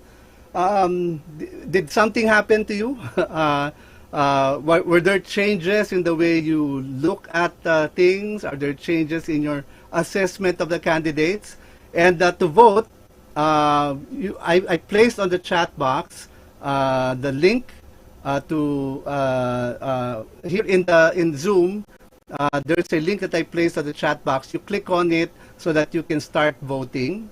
And then on Facebook and YouTube, I hope you can also place it there. The link to voting so that you can start voting now. And then what I'm going to do is I will compare the votes of the first and the second. It will be very difficult to compare actually the votes of those in the Zoom room because earlier we had quite a number of people. Now we're down to a few hundreds, no? So in a sense, it will be just an just an indicator perhaps based on percentages, a sample of the percentages of the people. But it would be interesting to look at if there is any impact or any change in the voting of those who are on Facebook and YouTube.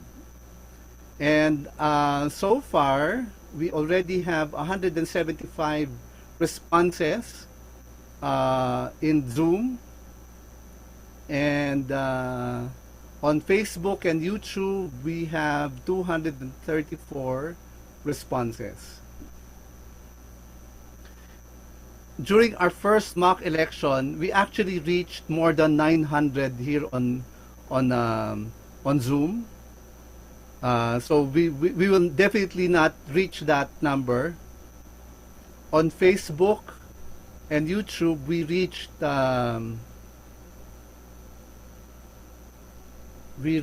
a total of 724 earlier. So I don't know if we're going to reach that as well, no?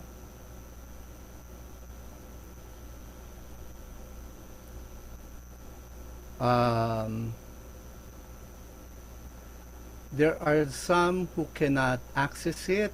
Can you retry? It may be an internet issue, internet connection issue. So if you can just try to vote, you should be able to reach it, to access it.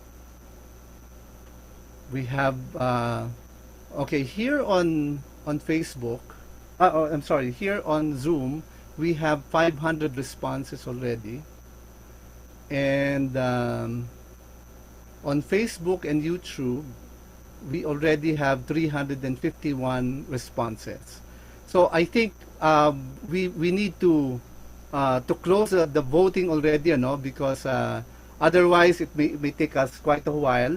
So I'll give a countdown in 15, 14, 13, 12, 11, 10, 9, 8, 7, 6, 5, 4, 3, 2, 1, and the voting is now closed for Zoom, and the voting is also closed for Facebook and YouTube.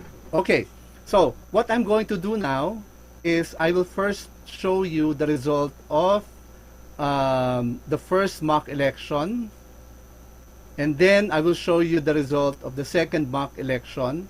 I will show you both the result of the Zoom election and the election for Facebook and YouTube. Okay, so here is the result of the first election. I'll just increase the size a bit. Okay, so the first election here on YouTube, this is for, here in Zoom, this is for Zoom. The Tamang mock election 1 is for Zoom. I will show you Boto Tayo is for Facebook and YouTube. boto tayo, number 1. Okay, so I will show this first. On Zoom, out of 918 responses, we were able to get this distribution. 50.6% were for Leni Robredo, 464 votes. 38.9% for Bongbong Marcos, 357 votes. We have 4.9% for iba ang kandidato ko. 27, 2.9% for Isko Moreno. 20 or 2.2% for Panfilo Lacson, and then we have 4 for Manny Pacquiao. So this is for the Zoom voting. For those on Facebook and YouTube, 724 responses, and here is the distribution. Out of 723 responses, 48.8% or 353 went for Leni. 37.1 or 268 votes went to Bongbong Marcos. 7.5%, 54 votes went to Panfilo Lacson. 32 or 4.4% went to iba ang kandidato ko. 13 votes, 1.8% went to Isko Moreno. And then we had 3 votes for Manny Pacquiao, 0.4%. Okay? So there's a similarity to the distribution between Zoom and Facebook, no? It's quite similar. Now, I'm going to show you now the result for the second mock election on Zoom. Okay, so this is for Zoom. We have 560 responses. This is the distribution. Out of 558 responses, we got 49.6% for Leni Robredo. We got 38.4% for Bongbong Marcos, 215. 27 votes for Panfilo Lacson, 4.8. 19 votes for ibang kandidato ko, 3.4%. 6 votes for 14 votes for Isko Moreno, 2.5, and 6 votes for Manny Pacquiao, 1.1%. So there is some difference, no? Very slight difference. For those who voted on Facebook and YouTube, we got 366 responses, and this is the distribution. We got 202 votes, 55.2% for Leni Robredo, and then there are 34.2% votes at 125 votes for Bongbong Marcos. There are 13 votes for Panfilo Lacson, 12 votes for ibang kandidato ko, 13 votes for Isko Moreno, and 1 vote for Manny Pacquiao. Okay, so we're going to compare now first the Zoom votes, compared the mock election 1 and mock election 2. When we started out, 50% Leni, 38% Bongbong, 4.9% iba ang kandidato, 2.2% Panfilo Lacson, 2.9% Isko Moreno, and 4% Manny Pacquiao. After the second election, quite similar, 49.6% Leni Robredo, 38.5% Bongbong Marcos, 4.8% Panfilo Lacson, 3.4% ibang kandidato, Isko Moreno 2.5%, and 1.1% Manny Pacquiao. So there's some difference, no? Not very subtle difference, but not very much. There is a favoring of a bit more voters for Panfilo Lacson. For Facebook and YouTube, it started with this distribution: 48.8% Leni, 37% Bongbong, 7.5% Panfilo Lacson, 4.4% iba ang kandidato, 1.8% Isko Moreno, and 0.4% Manny Pacquiao. After 3 hours, here's the difference: 55% Leni, 34.2% Bongbong, Panfilo Lacson 3.6%, 3.3% iba, and Isko Moreno 3.6%. So if we're going to shift from one to the next, there's also a slight difference There's a change. And this time, it is Panpilo Lacson who lost votes here, or lost a percentage. Okay, I'm going to ask you now, what do you think, how would you account for the changes? What do you think? Maybe one or two here in Zoom? Is there anybody who would like to share? Why do you think there are changes to how, the changes in the distribution? Are there changes? Yes, I can see Carmela.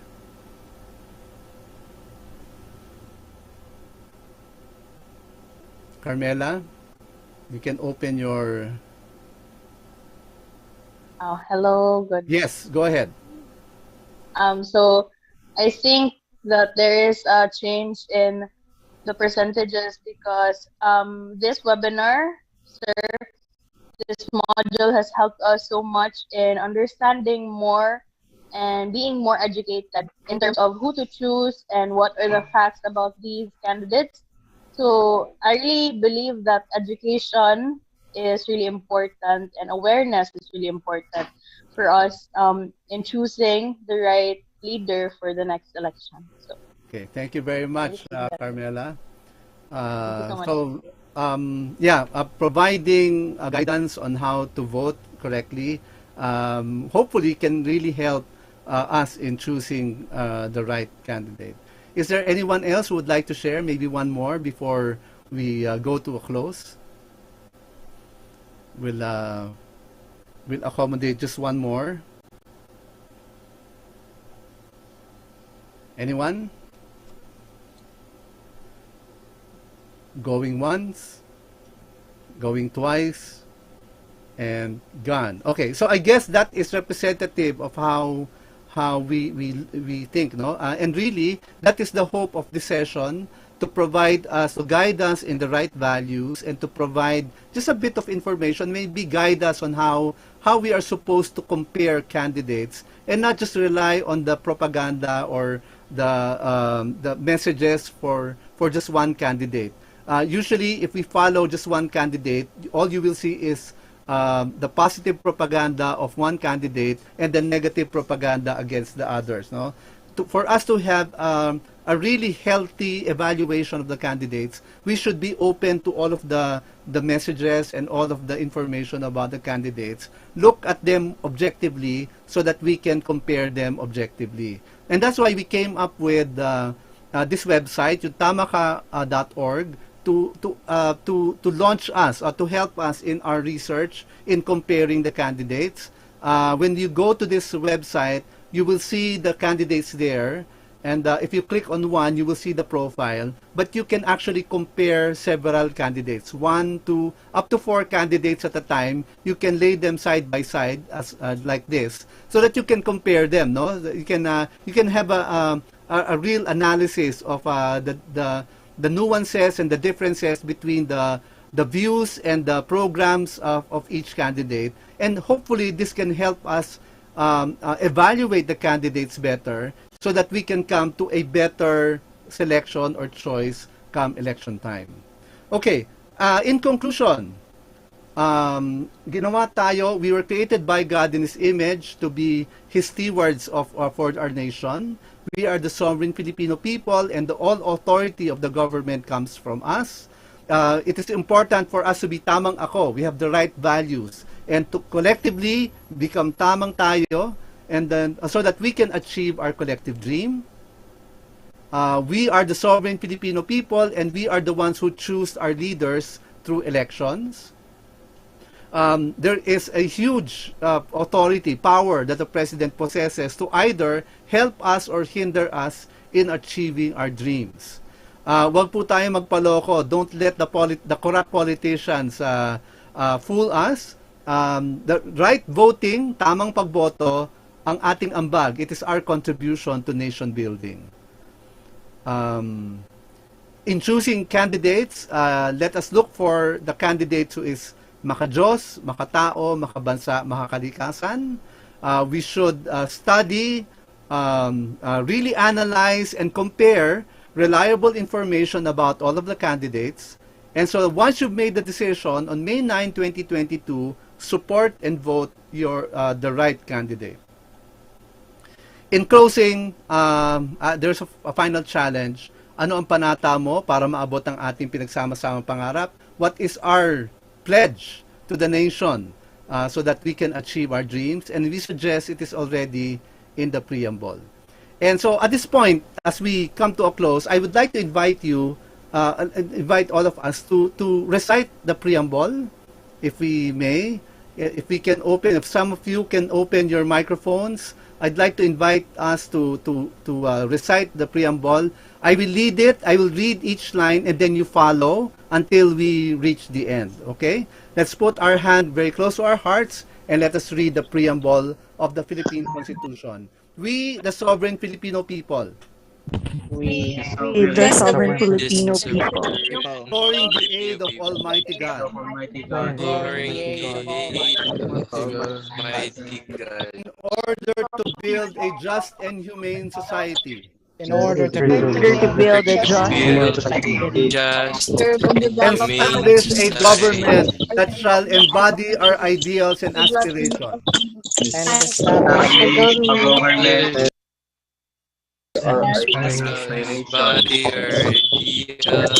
promote the common good,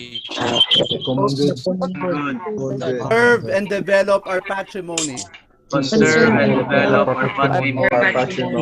and secure to ourselves and our posterity blessings of independence and democracy under the rule of law,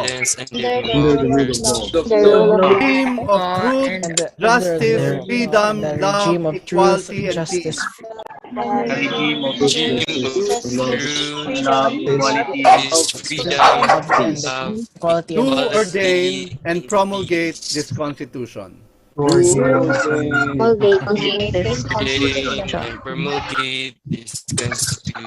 Thank you very much. That was Tamang ako para sa Tamang Kandidato. If you wish to learn more about our program, visit our website, tamaka.org.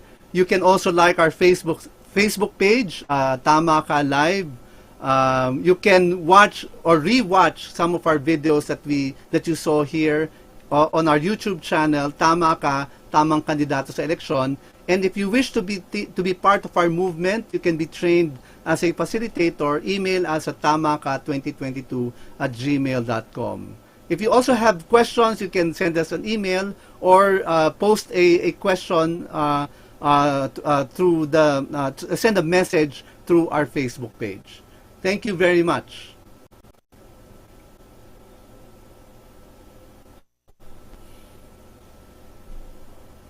Thank you so much, Pastor Caloy. So that concludes our discussion, everyone. And I know that you still have a lot of questions there, so you can just PM or email Pastor Caloy through his social accounts.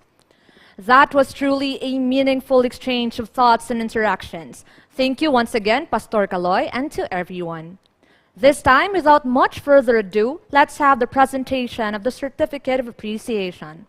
Let me call in the SSC, the Supreme Student Council 40th Congress President, Mr. John Sebastian Citron.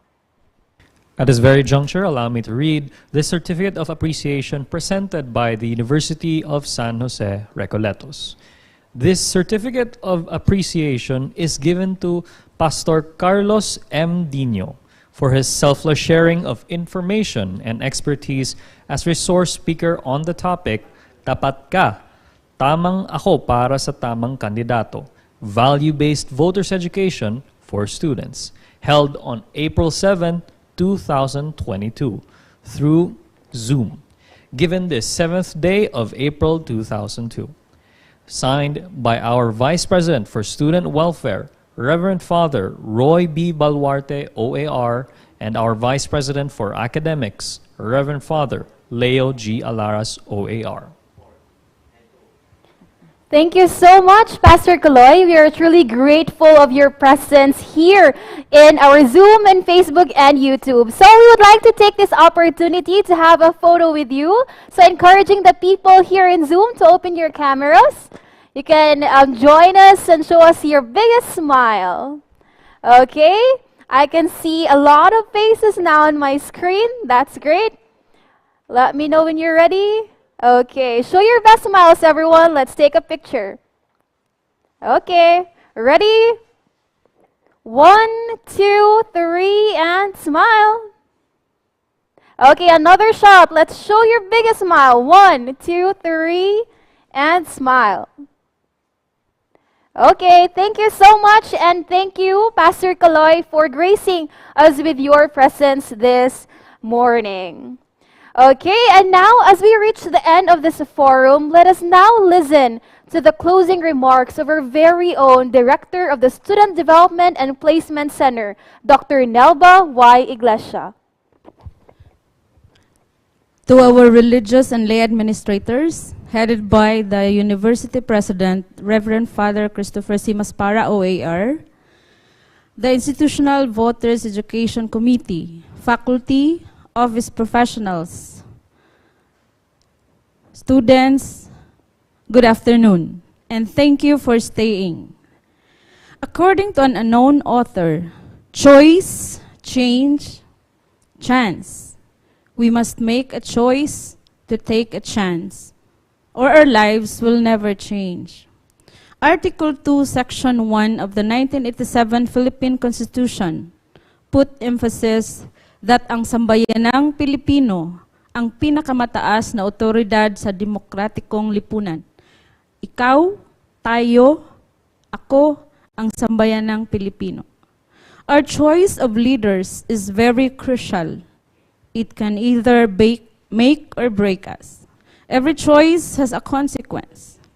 My choice, your choice, will have an impact to the collective dream we look forward in the future. Thus, assessing where our choice is coming from and how it affects our family and community are very significant. Knowing our ground, widening our perspective, validating how we are feeling, and strengthening our spiritual support are very significant. It is with fervent hope that our session today entitled Tapat Ka, Tamang Ako sa Tamang Kandidato by Pastor Kaloy will help us discern on the choices we make this coming May 9 election. The power of you, our dear students, is to make a sound decision as a responsible citizen of our country. Adelante. Thank you so much, Dr. Nelba. We are already on the ending of this fruitful event with a topic that is very much relevant and will be of great use for the elections as just along the corner. Yes, indeed, I agree with you, Vance. And of course, this event will not be successful without the help of the people behind. Thank you so much to the Student Affairs Office, Student Development and Placement Center, the VP for Student Welfare, the USJ-R Religious Admin, the lay administrators, and the USJ-R faculty. Let us also not forget the Public Affairs International Relations Office, the Instructional Media Center, the different student organizations, the Supreme Student Council 40th Congress, and to all the Ascenians. Of course, the Center for Policy, Research, and Development Studies, and lastly, the Institutional Committee on Voters Education, headed by Reverend Father Christopher Maspara and Reverend Father Leo G. Alaras. Yes, thank you so much. We are immensely grateful of your presence. Without you, this would not be this possible. Of course, a friendly reminder to all our Hosenian students that your e-certificate will be sent to you after you have completed your evaluation form, and the link will be sent in our comment section or in the chat box in the Zoom. All right, again, this is Journey. And this has been Vance. Saying, voting is not only our right, it is also our power. Thank you and adelante.